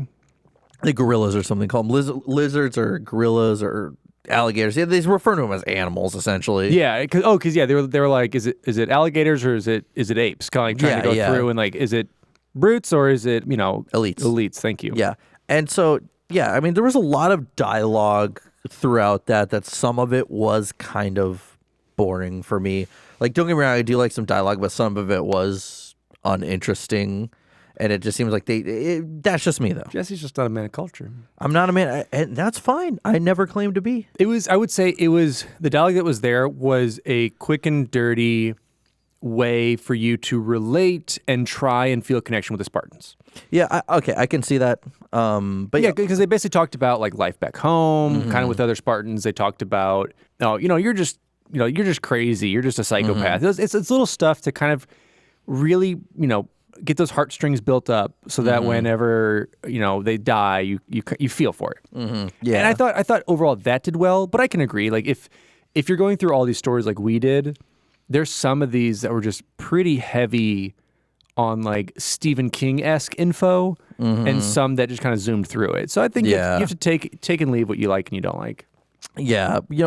So, with that being said, though, I did like that one overall, like even just the graphicness of this dude's eyeball popping out of his head and like sizzling, and he still like laughs and thinks it's amazing that, they're that important to the Covenant. Yeah. And like I said earlier on, this is probably the story that gave us the most lore. Yeah. It wasn't a huge amount, but it gave us the most lore kind of into headhunters, into obviously the Silent Shadow Squad. It gave us some insight into that. So it gave more insight into what's happening literally in the shadows. Yeah, kind of what spec op teams have created, more into Spartan 3s thus far. Yeah. And so I think overall it did well in that aspect. Yeah. So now we have our next story, Blunt Instruments. Yeah, and Blunt Instruments was written by Fred Van Lente and cover art by Brian Casey. And so this was sometime during the Human Covenant War. You have Team Black is sent out to eliminate a heavily fortified Covenant beacon within the ruins of Ciudad de Arias, or the UNSC colony world Verge, in order to cut off supplies of helium-3 to Covenant ships who needed to have a lot of balloons for a really nice party. Yeah, something like that. Yeah, because really all you use helium for. So, so anyway, they're trying to scavenge this. So within this, Team Black discovers, because they know that there's a bunch of Yanmei there. They basically scouted out, and there's like just a bunch of just garbage Covenant there that they deal with. And they see that the Yanmei are crawling along the walls and are helping to mine this stuff and get these things going. And they discover Black 2 discovers a mutilated Yanmei that they nickname Hopalong, lying on its back and struggling to kind of help itself up because its arms are pretty much all ripped off. Yeah, it's only got like its hind legs almost and its wings. So it's like it's realized it's been like mutilated. Yeah, and so when Black 2 flips over the Yanmei, she gets ready to kind of fire upon it, but it kind of sits there, and she brings out this basic kind of translator for Covenant language, basically Google Translate of Covenant, but it sucks. Yeah, like tries to be like, who are you? What is this? Why are you here? What happened to you? And every time the translator's like, yeah, I can't do that. I have no idea what those words mean, Yanmei. And so she's kind of getting frustrated, but then he like reaches out and grabs the thing and starts to like fiddle around with it. Because going back, like Yanmei, before you had the engineers, these were like the OG engineers for the Covenant. Like they're the ones who could work tech and figure these things out. So it plays with it and it like inputs its own stuff into it to kind of translate, and it's able to talk. Yeah. Yeah, and it's just kind of like, listen, I'm a prisoner here. Like the Jackals, the Covenant, they did this to me. We're enslaved. Like, please help us. Like we need to be saved. Yeah, and I think they kept repeating freedom. And so they're like, okay, well, if we can help each other, we could probably fight off and eliminate this base here. Yeah, and so the rest of Black Team is kind of uneasy about this. They're like, I don't like this, do not like this, but Black 2, by the way, they're all Black 1, 2, 3, and 4. Black 2 is like, listen, no, they hate the Covenant. We just need to get them out of here. Hopalong is going to lead us in so we can destroy this beacon. We have C-12. So we can still do that. We can save them, and we'll get out of there. Yeah, because that's it. And yeah, that's exactly what Hopalong does. Is guides them through all these tunnels, and that's been worked on by all these, Yanmei prisoners. Which I love in the description. They're like the walls and the ceilings immaculate, but Yanmei don't have to walk. So the floors are just terrible. Yeah, they talk about it was like such a struggle to walk through there because they don't have to use them. Yeah, I almost imagine like walking on like stalag. Is it mites or tights? Isn't it like depending on mites? Mites might reach the top. Tights hold on tight. Okay, yeah, because I know it's like a difference. Whichever one those were. Yeah, if you had like stalagmites on the ground, like trying to crawl through it with rubble and everything else that's been dug out. So the Yanmei Hopalong leads them through there and is like, okay, so here's the routes we need to go. I know this place best. And when they enter this room, they realize that everything above them is actually like sleeping Yanmei. And they then realize that I believe it's a hunter's in there that's kind of overlooking them. and starts to wake up the Yanmei and starts to fire upon something behind them. They don't really realize it, but it is Hopalong with a device in his hand.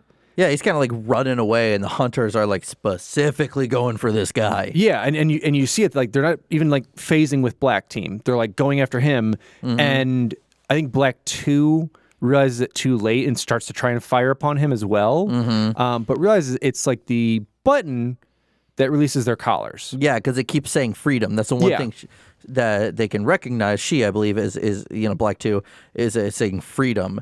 And earlier, actually, Black 2 found this kind of it was like information box, going back a little bit, that saw that all the Covenant here don't really cooperate well with the rest of the Covenant.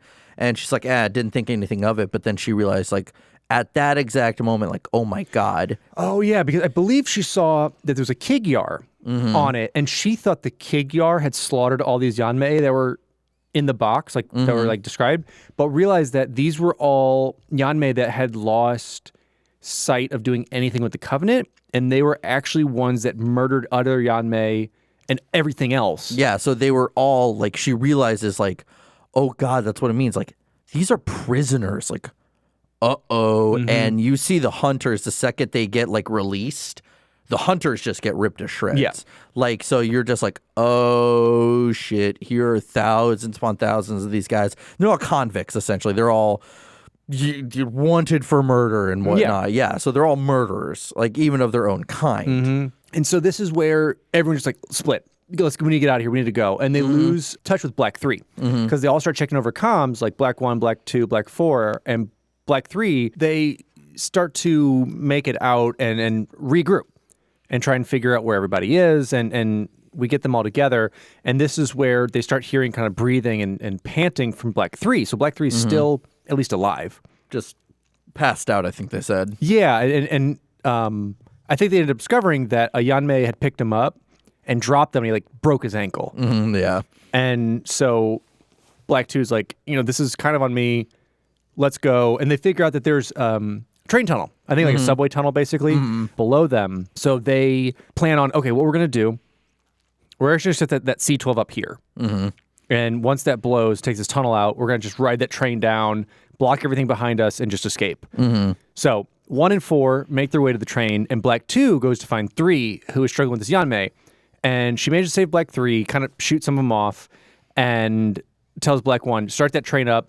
We're coming in hard. And one of the great things that happens is that Hopalong actually joins this fight. And Hopalong was the one that was trying to scruff with 3. Yeah. And so 2 eventually, like, I think just shoots him off, knocks him off, eventually comes back, and then just decimate him. Yeah, like, finally, like, okay, you're done. Kind of like this poetic justice thing. But yeah, so with that being said, in a blaze of glory, they detonate all the devices that, and it kills a good chunk of the swarm and then distracts the rest, and then they get out of there. And so, they ride off into the sunset. Yeah. I don't know if there's a sunset. I don't think they ever describe one. That was the name of the pelican they got off. Yeah. Sunset is the pelican that picked him up. It was really nice. Yeah. So yeah, that was Blunt Instruments, and so I don't know. That one was, I liked it, but it was one of those stories that I'm almost neutral on. Yeah, it kind of reminded me of like a campaign mission of like, oh, we found this Yanmei, let's follow it, and then it's like a follow mission for a while, and then you find an artifact. Then it's a follow mission for a bit more, and then stuff kicks off. So I think it's neat. I love that this gave us kind of lore, a bit more into Yanmei, and like 2 things. One, their actual ability to work with tech, because what we've seen in stories before is they always seem to be like these bumbling insects working on these ships that just run into each other, and they hate Huragox. Like, that's pretty much what we learned. And now we learned that they basically stumbled into a prison colony of mass murderers who had like control collars on. So I thought that was pretty cool. And just seeing obviously more teamwork, from Spartans and stuff like that. Yeah. I just thought that was neat. It's a neat story. I'll give it that. Yeah, as I said, I'm neutral, but I'm leaning towards I like it. Yeah, I mean, and the next episode we cover, will be Bloodline, which is all about Spartan Black. It's written by the same guy who wrote that. So it's going to be interesting. Gonna be perfect. Yeah, so now we have The Mona Lisa. It is written by Tessa Kume and Jeff Vandermeer. And the cover art was by Jamie Kubota. Now, this is, I think, arguably the longest one in the book. I believe so. I think it was 130 or 40 something pages. It's very long, very long, but, there is a reason, because it's a lot of suspense built up in this one. So this is, I'll say this now. Where do I save it to the end? I'll save it to the end. I have some good insight on touching back to our games we want to see episode and games that a lot of people want to see. This kind of leads into that. Okay, all right, yeah. So, we're on the UNSC Red Horse, and it's right by the wreckage of Alpha Halo from the first Halo. Halo game. Alpha Halo, the first Halo, exactly. Yeah, you know what I meant. And so we see Sergeant Zohang Lopez, and they're recovering escape pods from this area.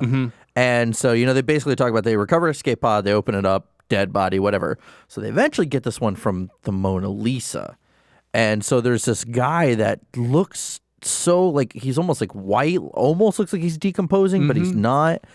And so, he comes out and he's dying. And so he realizes like, oh, thank God I'm safe. And he talks about like, I'm not going to become one of them. They're not going to get me, that kind of that mystery. And so he does eventually die, but it just, his behavior was super odd and they just didn't know what to think of it. So they do, they are told that they have to go to this ship, the Mona Lisa. Yeah, because they're thinking like, why does he not want to become a Covenant? Like, what are you talking about? Like, because they obviously have no idea of what this is. Like, there's like, okay, interesting. Well,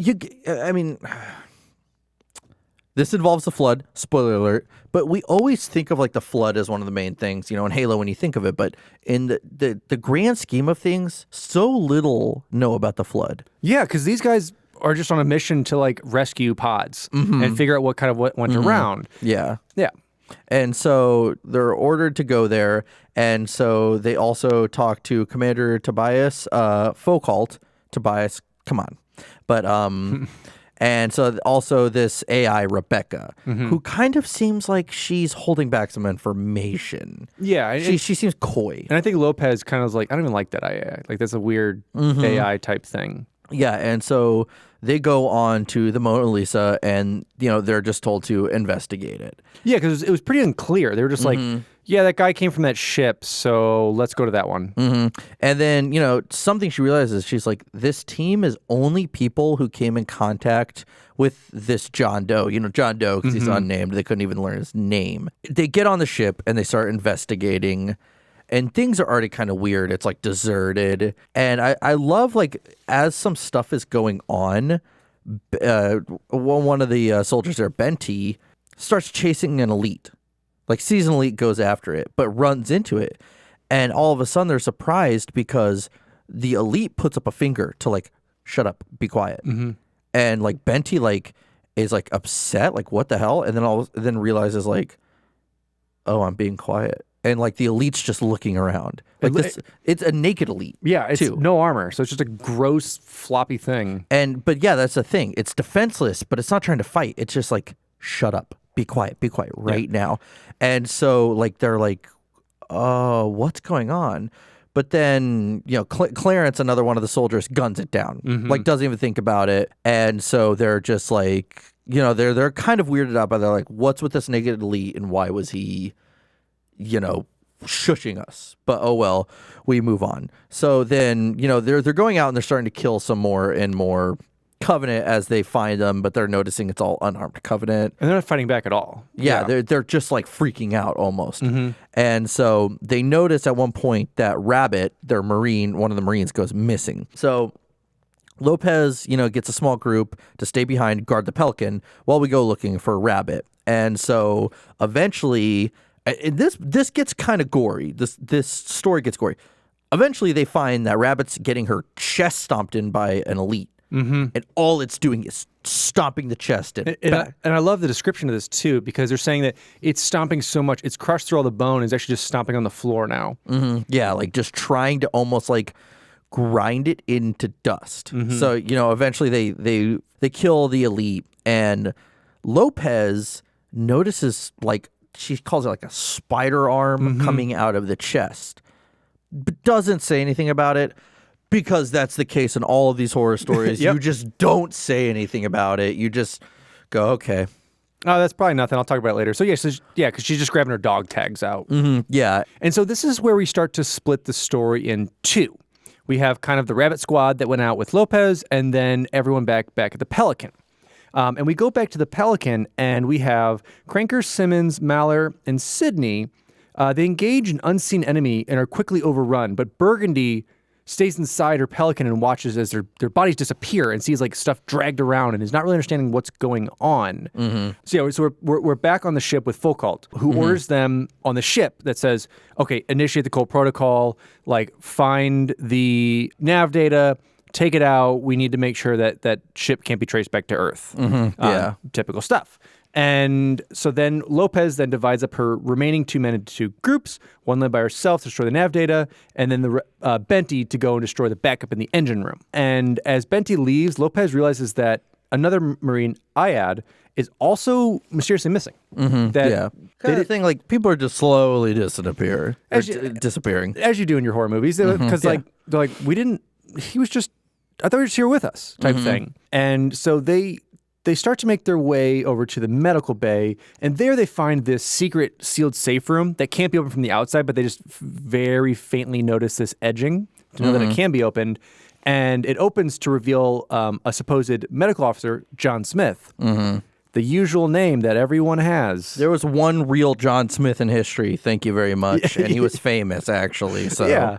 So they find John Smith, and I think immediately she just clocks him and is like, what is happening here? And he's kind of being smart about it. And well, she knows that everything that's coming out of this dude's mouth is bullshit. She can tell. Yeah, she's like noticing like some stuff like, you're saying things that a normal medical officer either shouldn't know, or you know more than you're letting on to, basically. And so as this is kind of going on, she keeps going on. And it's like, he eventually says that they were doing experiments on Covenant prisoners with an unknown infection, but then the infection jumped to the human prisoners aboard the ship. Yeah. Like, oh, they took over. We don't know what's going on. Yeah, we have no idea. It was an infection, but now we didn't know it was cross-species type thing. Yeah.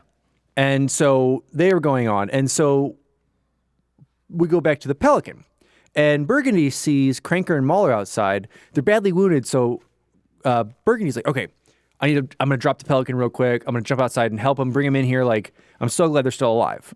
And unfortunately, as Burgundy opens up, Burgundy realizes, like, you are beyond what you should be. And notices that, like, they're dead and deformed. They're walking and attempts to stop them, but she's overpowered and dragged away.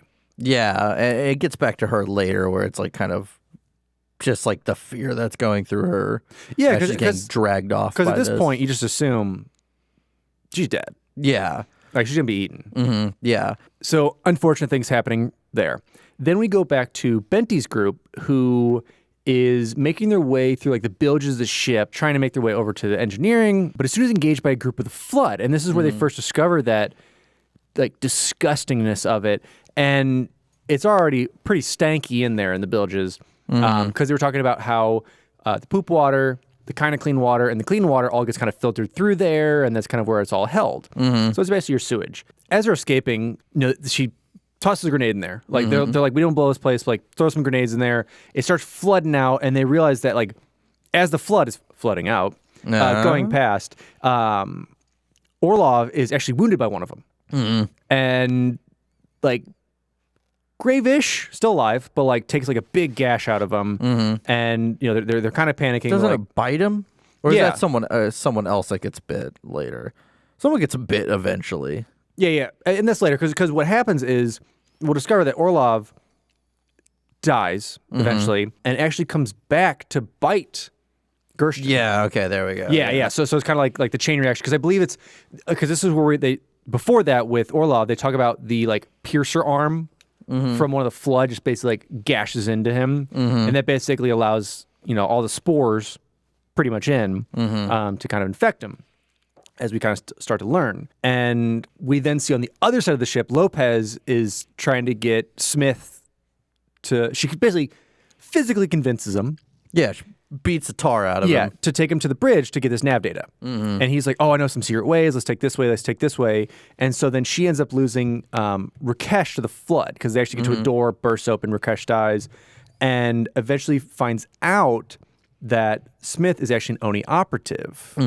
Which it still says that his name is John Smith because they like check his boot and find his actual Oni card, and it still says John Smith. And she's like, all right, whatever. Whatever. Easy name. Yeah, he reveals that, and then, he's he's almost like he's showing some serious psychotic like characteristics throughout this whole thing. But eventually he does escape from Lopez because he kills. Who does he kill? Pulls out a knife and stabs someone in the throat. It's Mahmoud. Yeah, stabs Mahmoud in the throat and gets the hell out of there and locks her in. Yeah, because they make their way over to like basically another safe room, and he remembers where the door is, so he like hits Mahmoud with the knife, stabs him, jumps into that secret door, which basically ends up being somehow a route to the hangar. Yeah, to the Pelican as well. So yeah, then we go back to Benty. And I love this little friendship. So Benty finds a prisoner named Patrick Rimmer, and he's got a Zanghili that he calls Henry, who has a cricket bat. Because the whole entire time she's getting ready to kill him, and he's like, God, don't shoot. He's fine. Because basically, like, this guy can, he's very powerful. He can help us. So, like, please, for the love of shit, do not kill him. And so you see throughout the rest of this story, Patrick and Henry's like kind of friendship. Yeah. And like they even talk about how like he will always pat Henry on the back or on the shoulder, and you can tell Henry gets annoyed with it. Like I love little things like that. Yeah. Like he'll always be like, me and Henry here, and you could tell like he just gives him this look like, please stop. Well, I love it too because Patrick brings up like, please don't kill him because he's the only person I can talk to. Yeah. He's like the only person I've been able to talk to. He can't understand me. I really can't understand him, but we can get each other. Yeah, because they even talk about like Patrick at one point is telling them the story of everything that happens, and Henry will even butt in with stuff, and they're like, we think he knows what Patrick is saying, and he's just kind of adding to it. So I love that little friendship that they have going on. You could tell that apparently Henry can use a cricket bat very well when it comes to fighting the flood. Yeah, so Patrick sees that this one Marine in Benty's party is infected. It's like, hey, just an FYI, you're infected. And the guy's like, what? No. It's like, no, you're infected. I know how that looks. Like, I've been on here long enough. Like, that guy's infected. So, Because we're talking about Gersten. Gersten was the one who was bit by the other Marine who turned earlier. Yeah, and so Gersten, does get shot in the head by Clarence. But then they're like, oh my God, what the hell? But then it comes back to life. So it is this zombie aspect that's being told with the flood, like instead of immediately getting infected, it's like a slow burn almost. Yeah, because with this, we're not seeing infector pods. I think we're kind of under the notion of flood spores, of more of that kind of talk with it, because it does talk about a bit when the rings exploded that like the spores kind of scattered throughout there. So that's kind of what I guess they're kind of talking about with it. Yeah, and so, eventually, it goes back to Lopez's group, and they're also as well fighting off the flood, and they lose Singh and Percy, and at that point, it's just McGraw and Lopez in their own kind of little group. And I want to reference the whole entire time, they keep talking to their commander back on their ship and that AI, and, the AI clearly knows everything that's going on in that ship, knows that it's clearly a test area to test the flood on prisoners, and the commander, the ODST commander, is starting to slowly realize this too, but there's nothing he can really do about it. Yeah, because we also get insights that whenever they radio in after Smith escapes, they're like, oh, Smith told us all of you were dead. Yeah, he's on his way back here right now with the Pelican. Yeah, and they're like, we're going to blow this ship to pieces. There are 2 escape pods that we're reading, but you have, what is it, like 10, 15 minutes, something like that? Yeah, you don't have a lot of time. And so that's kind of to the point that when But even then, to go back to Burgundy, she describes how she's just being dragged by these flood forms who are her former, squad mates, and she's just begging for them and crying, like, don't do this, please, God, no. Yeah, because we're seeing this from both Lopez's and Benty's view, because they've made it to the areas where they kind of have to be, and they're overlooking to see what is forming as basically a grave mine. That they're trying to establish on this ship by like having it ingest all these different mines. Yeah, and so she does, like, eventually they do see that they just press her against the wall, and then that's all of a sudden when her screams just become, it's like bloody murder almost, because she's getting merged into, becoming part of what they're trying to create as a grave mine, essentially. Yeah, because this is the point where they're pretty much close to the end. Like they've kind of done their mission. They have a couple minutes left. But I believe it's Benty, is like, no, screw this. Like, we're going to end this now, and just chucks a bunch of grenades into there to, one, kind of help her end her suffering, but to, like, deal with it. And as she does that, the flood turns on them, and they all just start sprinting towards the airlocks to where the escape pods are. Yeah. And Benty gets injured at that time, right? Yeah, so it's almost like, doesn't her arm get, like, disconnected from the shoulder? Like, it gets gashed so bad in that fight. And that's when Henry comes in and like rescues her. And yeah, so as Benty is injured, Henry just swoops her up. Like, so you see this camaraderie start to come. So he swoops her up and he makes his way through all the flood. And that's when it's Patrick and Henry and Lopez and Clarence, and they all meet outside of these pods. And instantly Clarence picks up, a pistol and shoots Patrick right in the head and dies. And this is where we learn that Clarence is actually an Oni agent as well. And so we see this long standoff, and McCraw makes her way out. So McCraw is just like, screw this, and leaves. Yeah. Makes way out of one of the two of the pods. Yeah, so basically McCraw was with Lopez. So Lopez and McCraw had made it first, and Benty, whenever she was helping/hurting the flood by destroying the slip space drive, because that's what they were trying to do, was build this grave mine to be able to slip space drive basically to Earth, was the idea for it. And so whenever they had their backs turned and saw the flood coming, McGraw's like, peace. Yeah, took one. And so they kind of put Benty down, Patrick gets shot, and so then you have another standoff. But that is when Benty manages to push Clarence into the army of flood, pursuing them, and like beats him down and like holds them as the flood wash over both of them. Yeah. And that is when both Henry and Lopez just start firing into them. And she's like, I remember she's like talking about basically like this sweet relief of like, I was in so much pain, but now it just feels good to like end it. And like, they're like reeling her with bullets. She's like, I know they're not meant to shoot me. And it's really this kind of sad, bitter ending with her. Yeah. But she's able to like do one heroic move of like, Clarence is not getting out of this. Yeah. And so then, Lopez, turns to Henry and says, this is nothing personal, but we can't both fit in this pod, and goes to pull the trigger and the magazine's empty. So, you see, she grabs the butt of her gun and Henry picks up the cricket bat, and it's kind of like, it never says, but it's like they fight to see who's going to get in that. It's one of those like 80s slow-mo endings of them like both going at each other, like a Rocky ending, like them both going at each other in freeze frame, which is a very poetic, interesting end to this. Yeah, and so then the countdown timer, I think it reaches 30 seconds by the time of the end of the book, and that's the Mona Lisa. I do want to say that it's a very long story, and there is a lot of suspense building up. If you've ever seen The Thing, it really reminds me of something like The Thing. I love that your references to horror movies is a movie about 60 years ago. 30 years ago, 30 or 40. What year did it come out? 82. Yeah, about 45 years ago. Yeah. But, okay, that movie has stood the test of time. Thank you very much. With that being 35. Said, this, old. But yeah, no, I agree.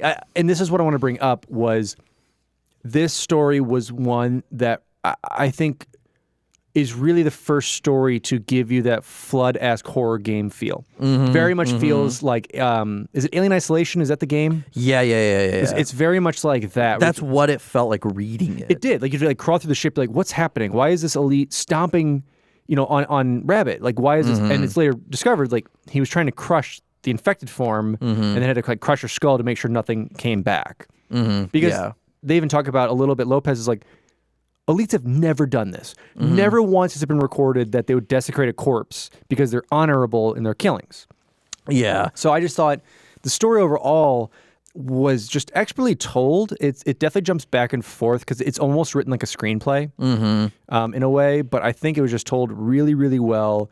It's a very interesting story, and I would love to see a lot of these shorts like become motion, like become movies or like little snippet. Well, they do have the motion comic, but it's nowhere near. No, I want like little episodes, like little 20-minute episodes. You can condense a lot of this down. I'm fine with that, but like little 20-minute episodes of these things, I think it'd be really, really cool. Yeah. Again, I did like it. It was a slow burn. There was a lot of suspense building.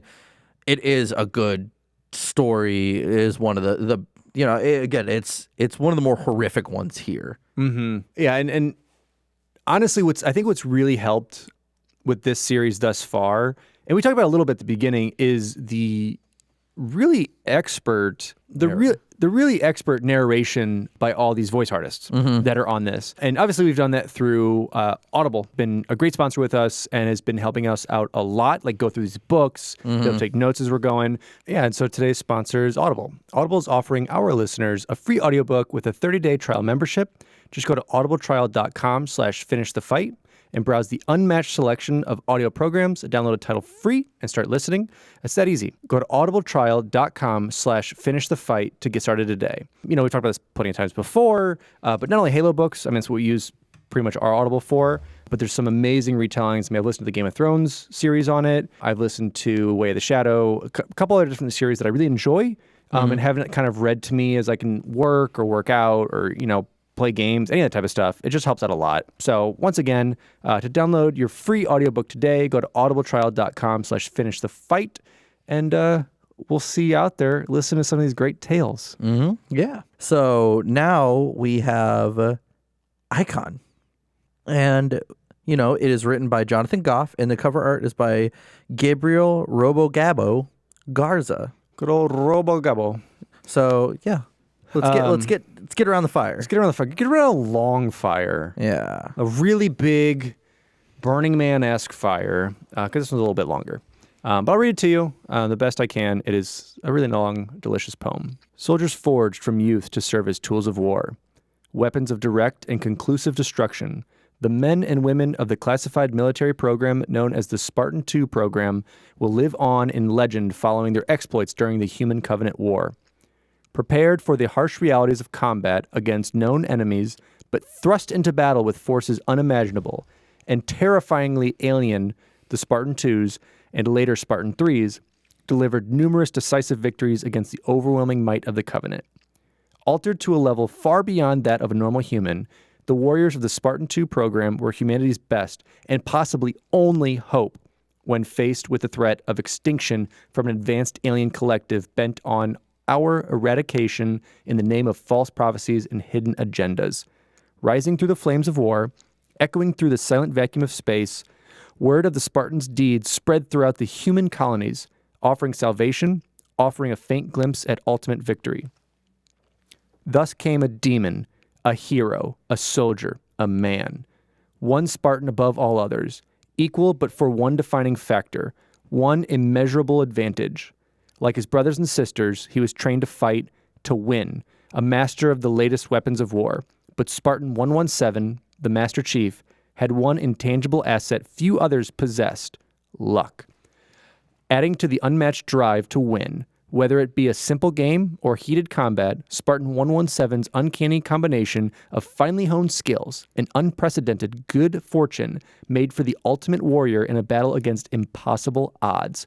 Never one to give in, never one to relent, the Master Chief and each of his fellow Spartans did more than engage the enemy. They developed hope with each burst of gunfire, with every battle won.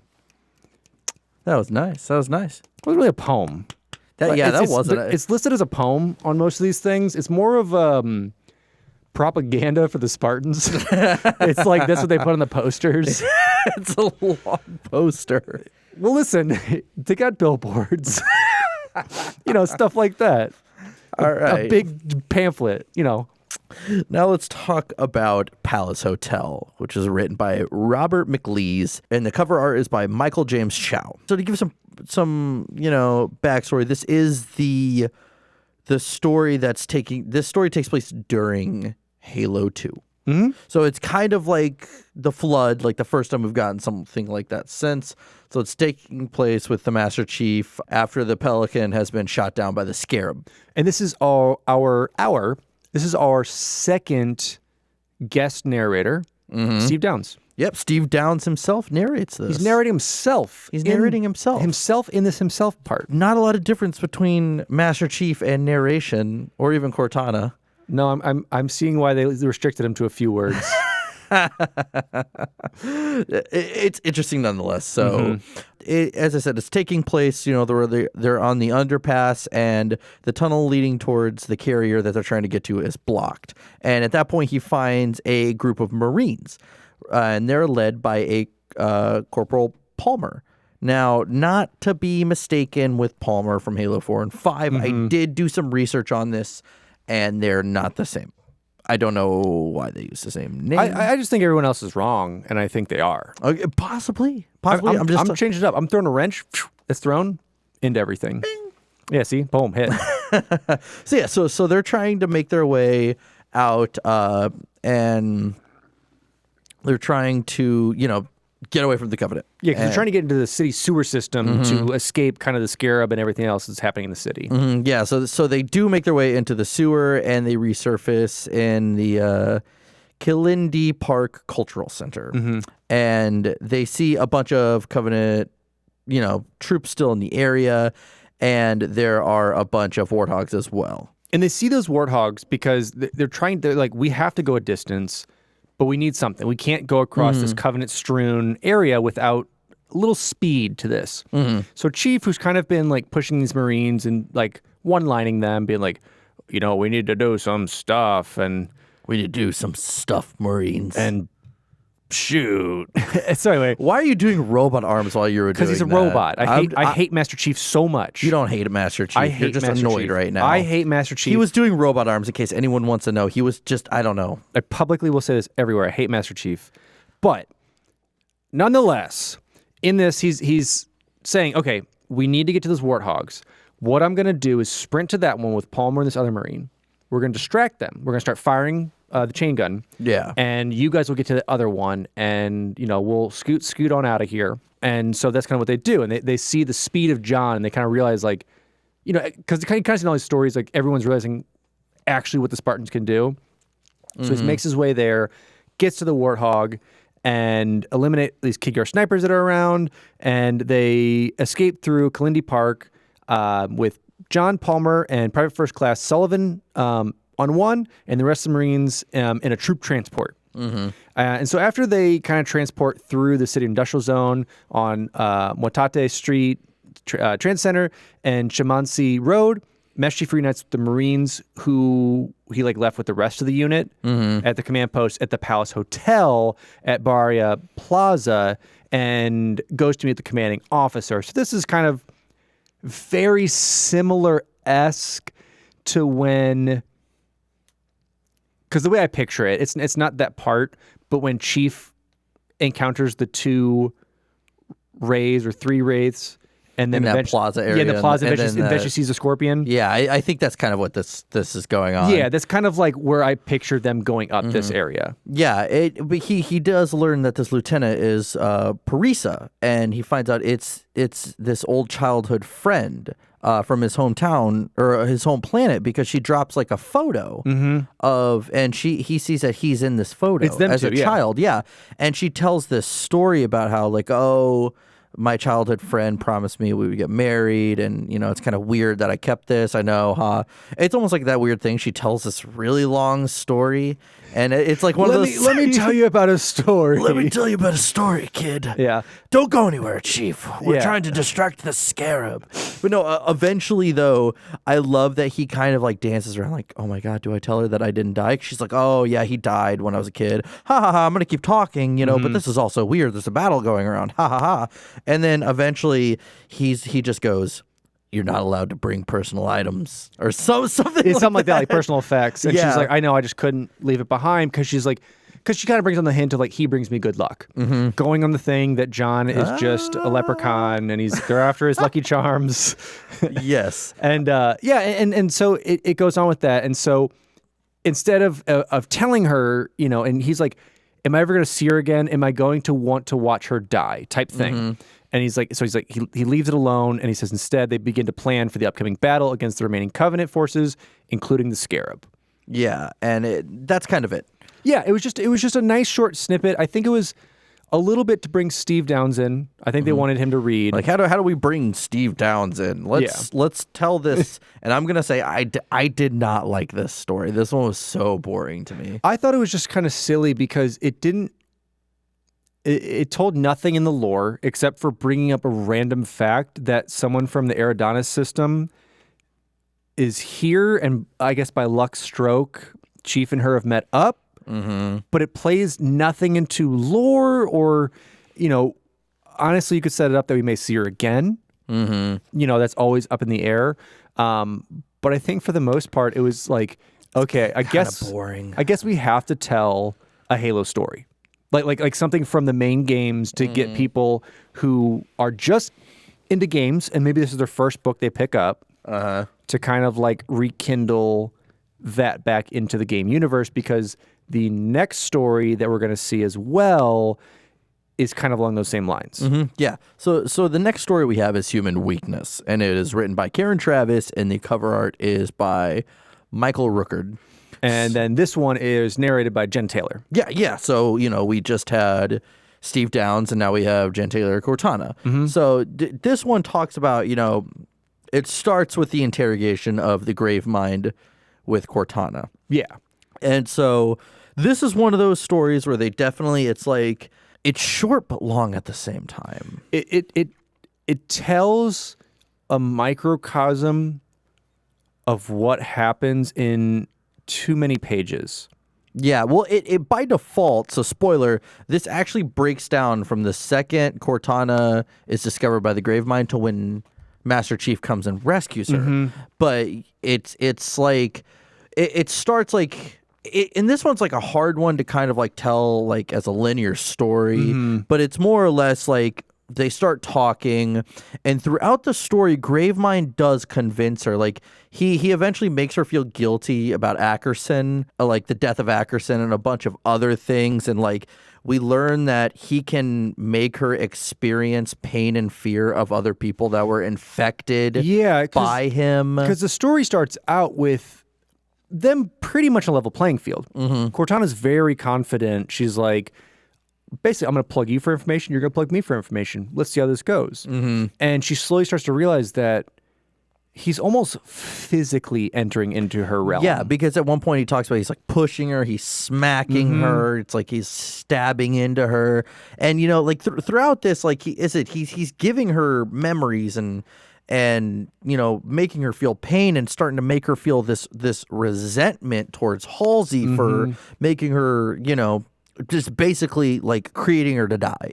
Yeah, creating her to be nothing. She's just a bunch of photons and data put together. Yeah, and then we also learn at one point that this is a way for the Gravemind's using Cortana to get a hold of Chief. That's why we're always getting those weird messages. But, again, throughout it, it's just kind of this descriptive breakdown, like the psychological breakdown of what the Gravemind is doing to her in order to make her feel not good. And to try her to be like, hey, if you want this pain to stop, just join me. Like, I literally know pretty much everything there is to know. And I know that with you, we can cleanse this universe type thing. Yeah, so let's do this together. But eventually it does, she's kind of starting to realize, like, I think John's here. And she's like, oh God, I don't want John to see me in this state. And that's when it does eventually lead to John finding her, and they kind of do what they did in the Flood, and they add some lines into that first conversation they had. And again, this one, it's like, unless we want to go to in the vast amount of detail, like it's good to summarize this one up, because it is like it does say some interesting things, and it talks about like some psychological warfare between one another. It's a very interesting torture story. It's really what it is. Because Cortana the whole time thinks like, I am one of the smartest AIs of all time. And I know what I can do to combat this because I'm basically Halsey incarnate. And as she starts to kind of deteriorate and slowly but surely kind of start to come around to Gravemind, you know, his thinkings, but that's where she starts to kind of split and run different diagnostics all over. So I would say this story overall gives us the second most insight to lore that matters to a point, but it just kind of like matters because it's giving us more details of what happened. Yeah. Yeah. And I mean, as I said, I think I didn't dislike it, but I didn't like it. Yeah. You know, the story was just kind of there. But, you know, let's bring it back to a more somber state. We have Connectivity, which was written by Jonathan Goff, and the cover art was by Gabriel Robogazzo. Don't know how I say that. I'm not going to say... C in there. Robogabo, whatever, Garza. Gabriel Robogabo Garza. We'll go with Garza. that. Gather around the fire, children. Gather around. Pour that whiskey. Keep that robe on. Don't take it off. It's gross. Keep that robe on. Warm up. Theirs is a connection. Deeper than circuitry. Beyond that of man and machine. Deeper still, the electric flash of synapse. It is bound in destiny, fortified in trust. Deeper than blood. Greater than love. Theirs is a union. The demon and the goddess. The warrior and the intellect. Built for destruction, created for war. To deliver peace through force and fire against an enemy from beyond the stars. Advanced and devout, in their wake, only glass, and the echoed screams of the dying. Threatened by oblivion, tested by the promise of eternity, yet they remain, these two as one, somewhere out amongst the vast cold of the universe proper. They journey forth into the unknown. This princess of light and reason, this weapon of flesh and bone. I love fan fiction, let me tell you. I love this poem. I thought it was done really well. But I'm just not the biggest poetry guy. I can tell. I took a class on it like you, son. So. But I almost lost it when I read "To Deliver Peace Through Force and Fire" because it reminds me of Team Rocket. There it is.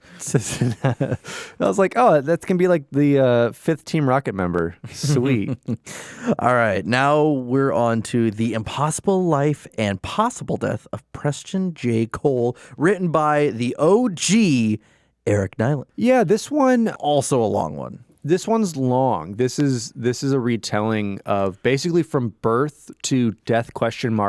Death question mark. All of Preston J. Cole's achievements. Yeah, and as well as kind of failures. Yeah, and it's very interesting because we'll kind of go through and summarize this because a lot of this is what I talked about before when we were talking about how we're hearing these stories even if everyone's dead or there's an explosion. Because this references so many documents and so many like camera things and other footage pulled and all this other stuff.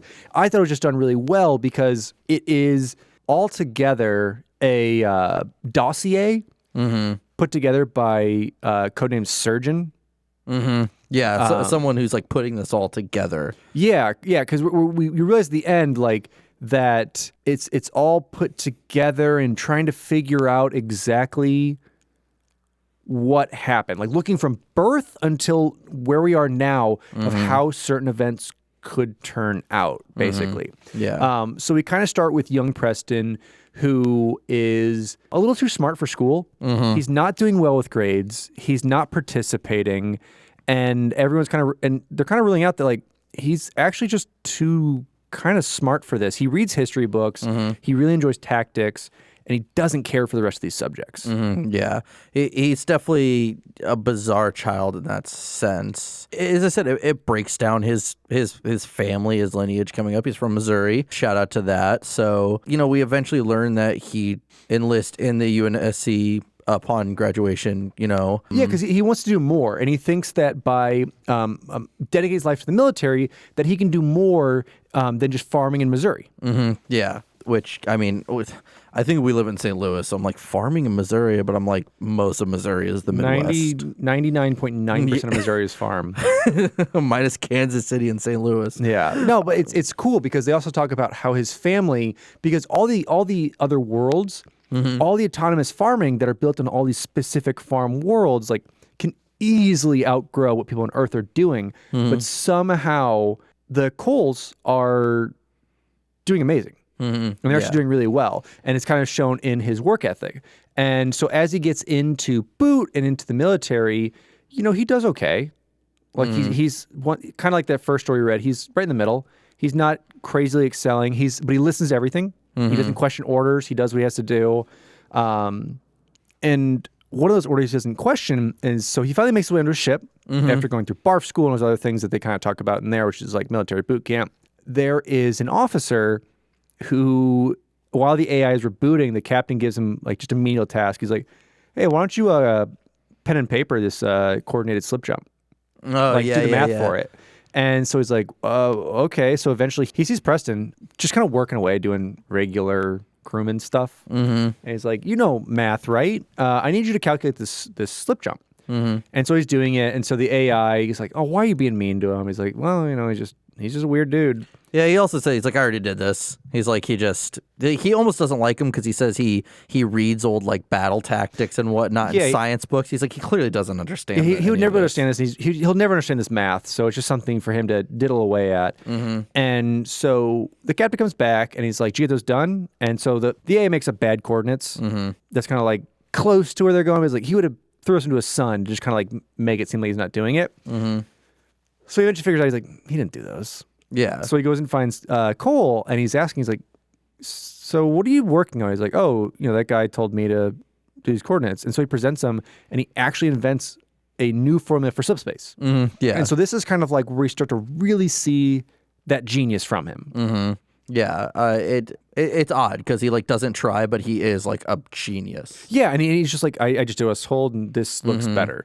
So then we fast forward a bit, and we see that he's in a tribunal because apparently someone's been sneaking out, and they're trying to figure out who's been doing it. Is it this? And we figure out throughout this whole thing, he's been sneaking out to see the admiral's daughter. And so they're grilling him about like, why are people sneaking out? Why is this post like this? And he's like, I don't know. Maybe they're running supplies out, and they're like, have you heard rumors? And so he kind of goes on. He can't lie, but he's not telling the truth. But it ends with the admiral coming in and just be like, "Let's go."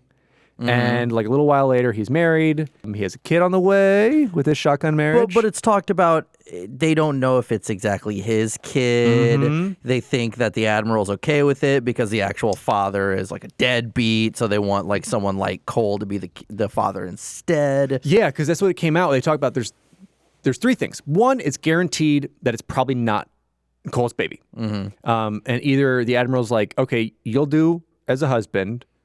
Two, it's not your baby, but it might be one of these other dudes. So we don't really want that. And three, like, we need to save face with this. So they get married, and like they end up, I think, falling in love at the end of it. Like they end up actually going through it, having a couple more children as time goes on. And so, you know, after we learn of these kids and he gets to be captain of the Las Vegas, we then see his battle with the UNSC Callisto. So the Callisto was captured by insurrectionists and was pursued, the Vegas and a couple other ships. And the insurrectionists actually used a nuke embedded in a large asteroid, wiped out the two ships, but the Vegas was still there but damaged. And Cole had this kind of challenge between morality of kind of what should be done and living, and like going against his code. So he decides to hail them and says, "Hey, we'll surrender. We have injured. We need it." And they said, "Okay, lay your weapons down. We're coming aboard. We'll help." And he actually, once they dock, fires missiles into their ship, destroying it, and basically breaking the quote-unquote Geneva Code of space battles. And he's then reprimanded and court-martialed for it.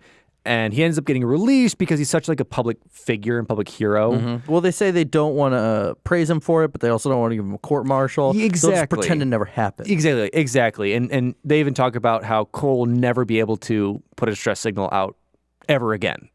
Yeah. Because they'll just always think it's like the boy who cried wolf. Yeah. And so we see that, and then eventually we skip ahead a bit. We've got some correspondence with his brother, a couple correspondence with kind of family around telling him what's going on. And then we see the epic battles of the UNSC Bellerophon, or the Bellicose, as it has been renamed by the insurgency. Or the separatists, rebels, whatever you want to call them. Very different names for the innies. But Cole comes into battle 3 times with it. Twice it has escaped, and the 3rd time they tie. Yeah, and they kind of play like this game with each other, like friendly little banter almost. Yeah, they send it over it's like text. They're like texting each other over like private channels, just taunting, like, I know you're out of missiles. I know your drive doesn't work, type of things. Yeah. And it ends, and the insurrectionist sends the last message and says, if you ever want to fight for the good guys, let me know. And Cole finishes that last one up with, sure, why don't you come right on in my ship and we'll talk about it. Yeah. After all of this happening, it's showing just years and years of being in the war. He eventually does file for divorce. So he's divorced from his first wife, and then eventually he does get remarried. So very quickly, he's automatically like, okay, well, out with the old and with the new. So yeah, he marries his second wife, Lyrene Kaista, and we find out, so she's actually an insurrectionist spy. So all of a sudden, he realizes his life is so screwed at this point. He's going to come under so much flack from Oni because they're going to question him and be like, oh my God, you've been telling this woman all these secrets and blah, blah, blah. Clearly he wasn't. But, eventually he's having so much of kind of a shitty life that he eventually just goes to a desk job on Earth. Yeah, because he also then learns that, Castilla was able to escape, but there's been reports that the Bellicose was sucked into a gas giant and couldn't escape the gravitational pull, and it just disintegrated. So he's lost 2 loves basically now. He's kind of getting down on fighting, and so instead of court-martialing him, they're like, you have to take this desk job. Yeah, and he's basically, retired, lives alone in this apartment. So he's had 3 divorces at this point, because every time it happens, it comes in the public eye, and his health is three more. Oh, so he's actually 3 more. Three more times. 3 more. He's had 2 heart attacks and cloned liver implanted. Like his life is just in the gutter. He's like one of those like don't meet your heroes kind of thing. Like he's just a drunk, just does his job. He's a vice admiral now because he got skip promoted for just taking a desk job. They're like, take the desk job, take the promotion, take the cash, get out of here. And so he's just pretty much worthless at this point. Like that's like what would be his end of the story. Until the Covenant. Yeah, so the Covenant come back and they're like, we need this guy. Like he's intelligent and he's reluctant, but he's like, okay, screw it, let's do it. He's the guy that took back Harvest, but they do talk about how he does all these amazing feats, but yet, they're once in a lifetime wins that he has to do again and again and again, and how many ships he loses so many times when it comes to doing this. Yeah, and they realize like he's always able to escape these. He's the one who develops the Cole protocol to wipe your nav data and make sure that you do random slip space away from human inhabited worlds. He does expert tactics on trying to outflank and outmaneuver these, and they list them all. They're like, UNSC lost 12 ships, but the Covenant's lost 30 ships. Like his KD ratio is on point. He's doing well. And we see at one of these battles that the Bellicose actually comes in.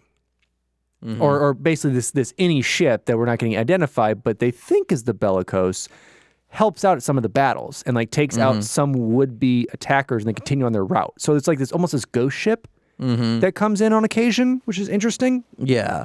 So we're eventually going to leave to kind of his, as you put it, death question mark. So yeah, he has like this one like grand final battle. So they assault this Covenant fleet and they're losing ships left and right, but they start to decimate it.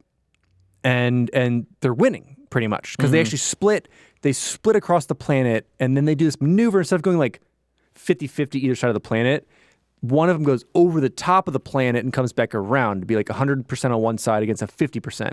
They wipe that out. Then they realize they get some more through slip space. They get some reinforcement. Awesome. It's going great.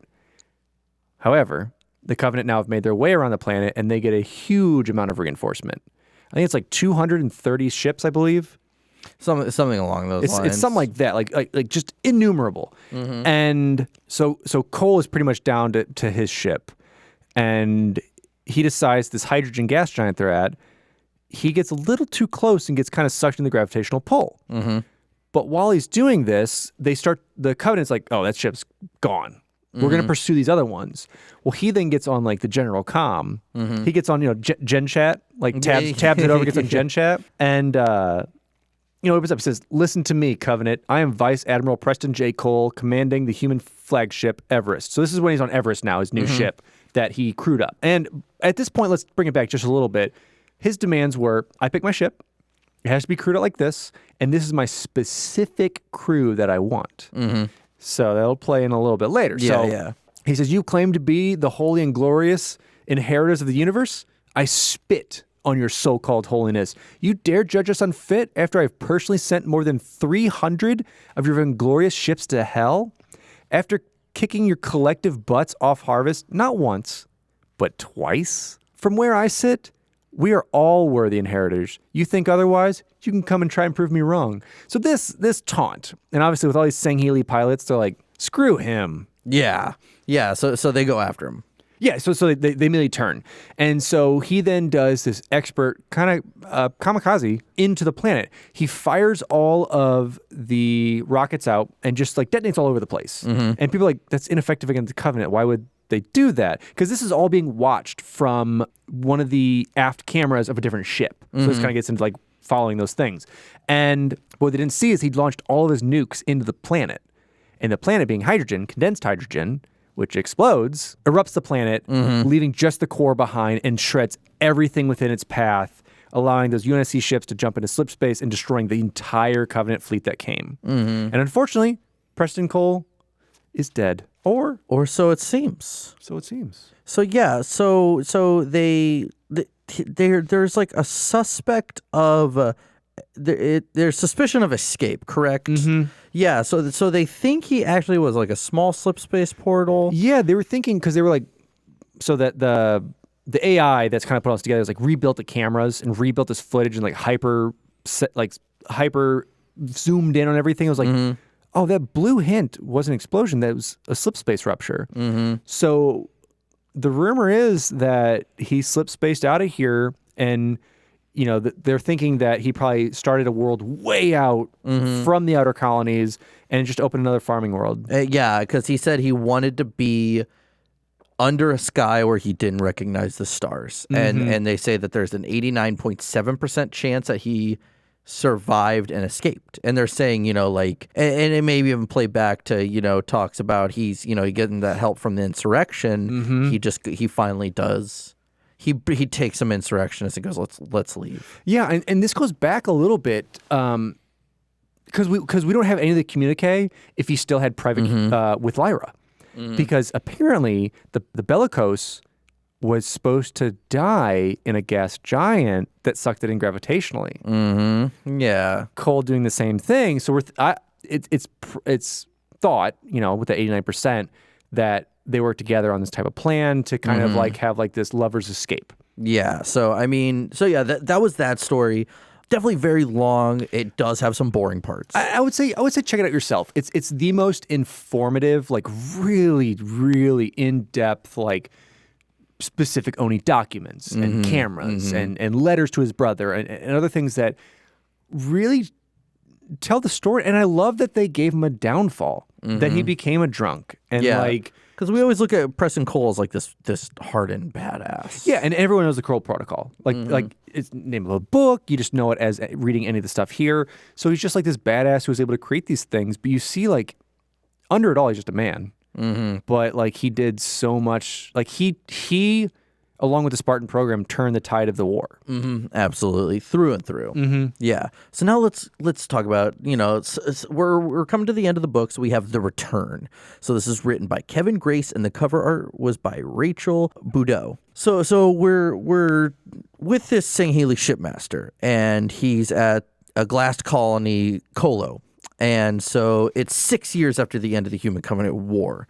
And this is almost kind of like this is one of those where it's kind of shorter but long at the same time. Talks about how he himself actually glassed this planet, and he did it with the prophet of conviction. Yeah, because he was the one who gave the main order and started it by carving the symbol for faith. Yeah, and so it eventually talks about how, he was really in with this, prophet, and eventually he learns about everything that happened on High Charity. And he himself, because on his ship there was that prophet of conviction, it talks about how he goes in and he kind of almost shoos away the honor guards, and they don't know what to do, but they eventually do go away. And it talks about how they later kill themselves because they realized they were protecting someone who betrayed Sangheili. So he goes out and he almost everyone on the ship's freaking out.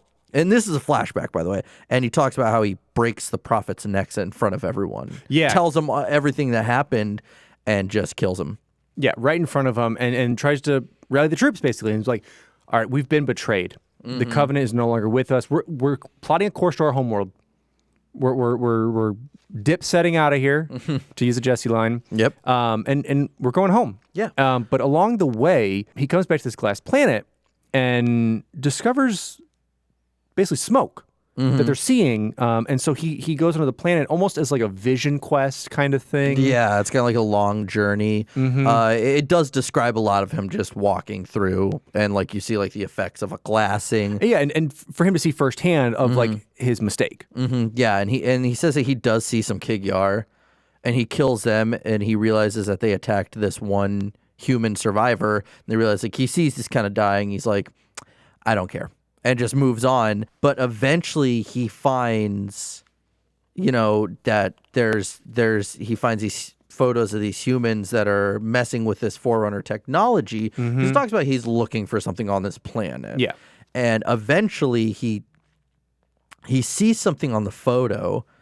On the photos, he's like, this is potentially what I'm looking for. So he goes back to the human and grabs him and is bringing him back to the ship, and almost implies like, I'll torture this guy if I have to, but I'm going to find what I'm looking for. Yeah, because he brings up at the beginning, he's like, as a shipmaster, I know how to get info out. And then when he gets back to here, he's like, okay, the human's in pretty grave injury, but he's like, humans can survive a lot of this. So he's like, he calls down a medic, and he's like, I'll do what I do as a shipmaster, and we'll get the data we need.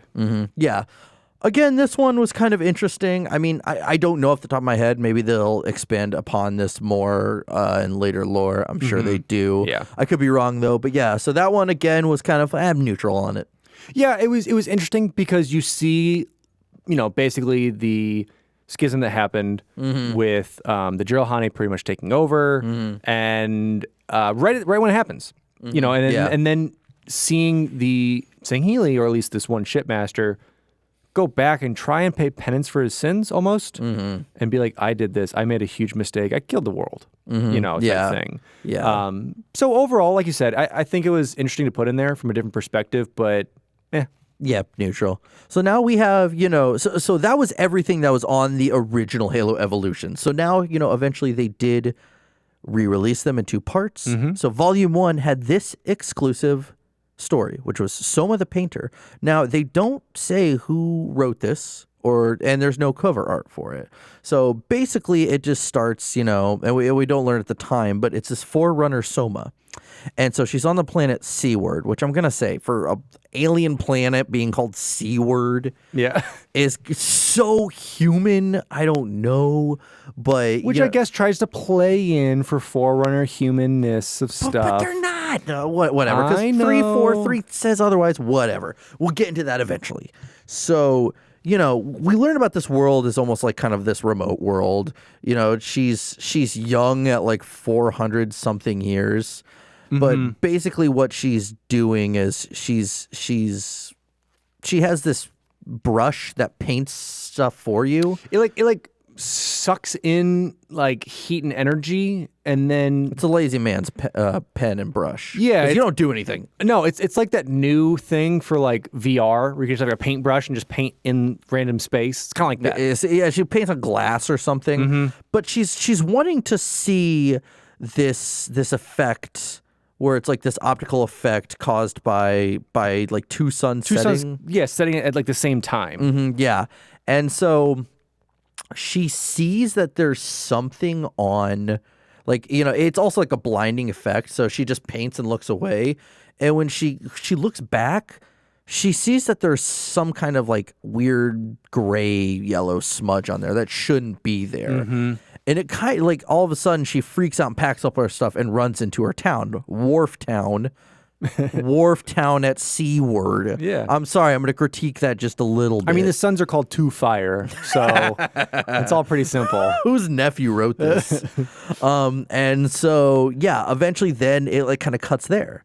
And it goes to then we see these what we know is then some Forerunners talking, and they kind of are like, they kind of monitor citizens, but this is where you kind of learn, or they don't say it for sure, but they're like, something is happening. Let's get the didact. And the only time we've ever heard didact is the Halo 3 terminals. But that's it. This one's so vague. And this is a precursor for the Forerunner trilogy. Yep, exactly. Because it just ends with the test has come. Yeah, because they're at this point they're hyping up Greg Bear's trilogy. So that's exactly what this vague thing So was this written by Greg Bear? I don't know. I have vaguely read the first book, so I couldn't remember. But now we have the volume 2 exclusive story, which is the final one, which is Wages of Sin. Again, another flood story. Yeah, another flood story that is no author. We don't know. This one's a little better written. Definitely, it's the Minister of Discovery, and he locks himself in his office while High Charity is being taken over, and he basically goes through like a quick history of the Covenant's formation and everything. Kind of regurgitates information we already know. Yeah, but kind of gave insight of like, we really messed up having the Jiralhanae join at all. Yeah, because they were kind of like, we should have nuked them. Yeah, and it's I like the story because it's kind of bittersweet, and it goes through like all the different kind of prayers, I guess you would say. For each of the different ages. This one gave a Lovecraft feel to me. If you haven't read Lovecraft, a lot of it is people writing a story right before their end. So it reminds me of something like Dagon, where he's like, something's approaching the door. But in this one, at the very end, he says, the second I put down this pen, I'm opening the door. They can have my body, but not my soul. So something along those lines. Yeah, he's doing himself. It's a confession, because he says this is a confession for all of our wrongs. No one's ever going to read this. Yeah. But, what would have been cool as a little Easter. I guess this was written way farther. But if they, when they did that remaster for MCC, if you were on High Charity on Halo 3 and you find this, that'd be It's cool. a pretty easy write-in, too, for it. It's not that bad. That'd be cool. But I think the other thing to take from this, too, is, well, the two things. That with Thel Vadame, they talk about him, that they basically sent this Arbiter on a quest that was supposed to get him killed, didn't get him killed. Yeah, so he was part of their demise. Yeah. And he's like, so we had to brand him and do this. The other thing that he was talking about is, why did the Prophet of Truth think the humans could not be part of the Covenant? He was like, they were our most equal, and they would have been much better than the Jiralhanae to bring in. And he also said they could have even been our betters. Yeah. And I think that's where Truth, I think, really wanted to bring them down, was he saw that they could access Forerunner tech that he could not. Yeah, that's what they talk about it. But yeah, as I said, the fact that, they knew from the very beginning, I mean, all the way from the beginning, that the Great Journey was a lie. Not when we found out in Cartagena. Oh, no. They've always known. Yeah. Like, it wasn't like they discovered then. Some of them had discovered them, but the bulk of them knew, like, this is all bullshit. Yep. So, This is all bull something else. Yeah, this is all, just malarkey. Exactly. So basically, as I said, by the end of it, he opens the door and goes at it. A shorter story, only a handful of pages long, but I did like this one. Once again, it's a really cool little lore piece that can be included in the game. Yeah, and I think they should have. This was a huge Lovecraft feel. That's why I think I liked this one. It gave off that vibe a lot. But Well, it's the first story ever that's admitted that, like that the prophets were like, actually, the humans were great. Yeah, like these guys are pretty cool. Yeah. Wish we could be them. But yeah, so overall, that was the whole story. I guess that was the whole novel. Yeah. So I mean that was your compendium of really neat stories. We have that section, what does this do for the lore? But I mean, we kind of have told you a million things. Yeah, I mean we went through it. Some was pretty apparent and helped push stuff. Like seeing headhunters, kind of getting Cortana's side with the Gravemind, those various aspects. Other things just threw in pieces that were interesting. Like Chief meeting a childhood friend, or us seeing Black Team before they're into the comic. So those type of things are pretty great. But I think overall, it's worth a read or listen. Listen. Yeah, just to get through it, because the stories are interesting, and you can stop on stories or skip stories, which is really nice. Yeah. So, let's talk about really quick release versions. We have the original, which is paperback, hardback, and audiobook, or audibletrial.com finish the fight, whatever you want to call it. And then we have, volume 1, which was released, and then volume 2 with those 2 additional stories. Now, let's talk about reception. So with this being the first project for 343 Industries, they did nothing short but give fans what they wanted, more and more knowledge about the Halo universe in the form of, so much lore.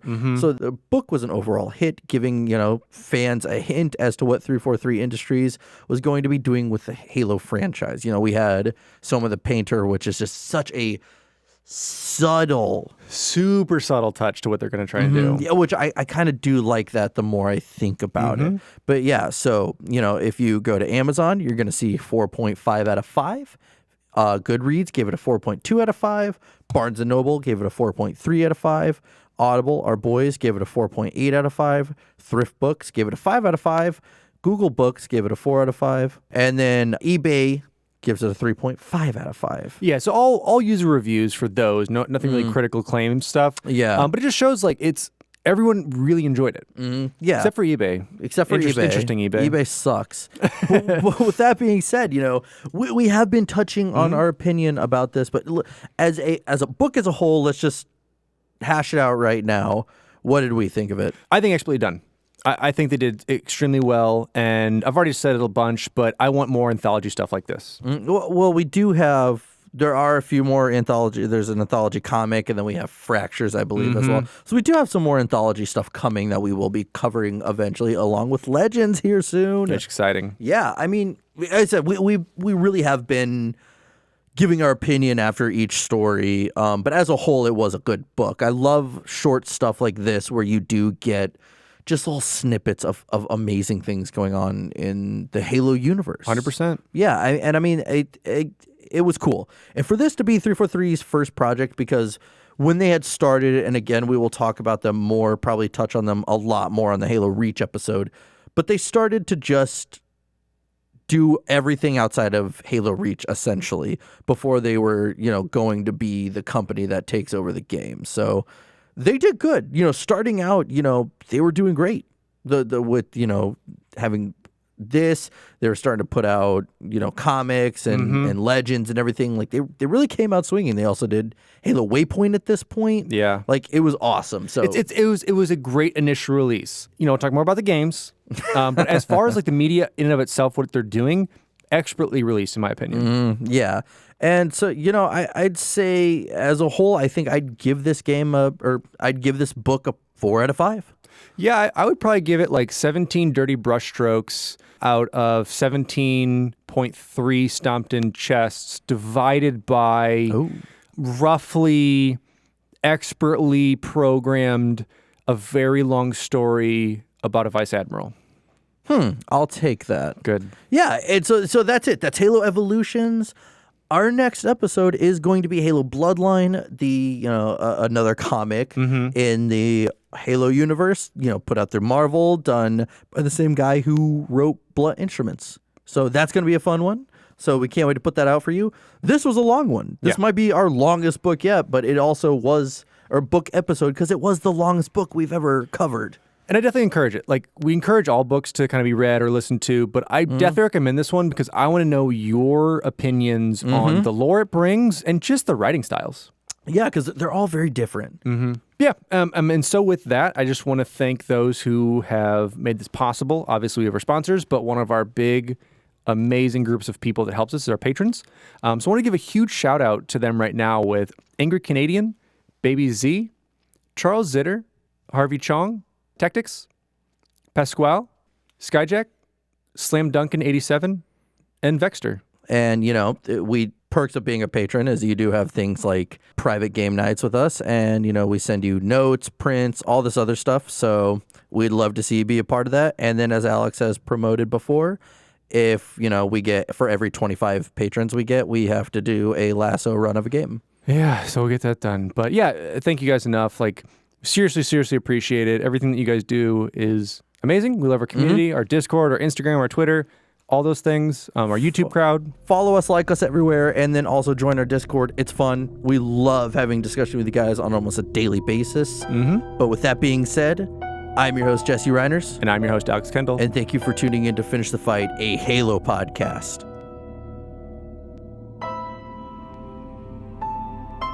Halo. It's finished. No.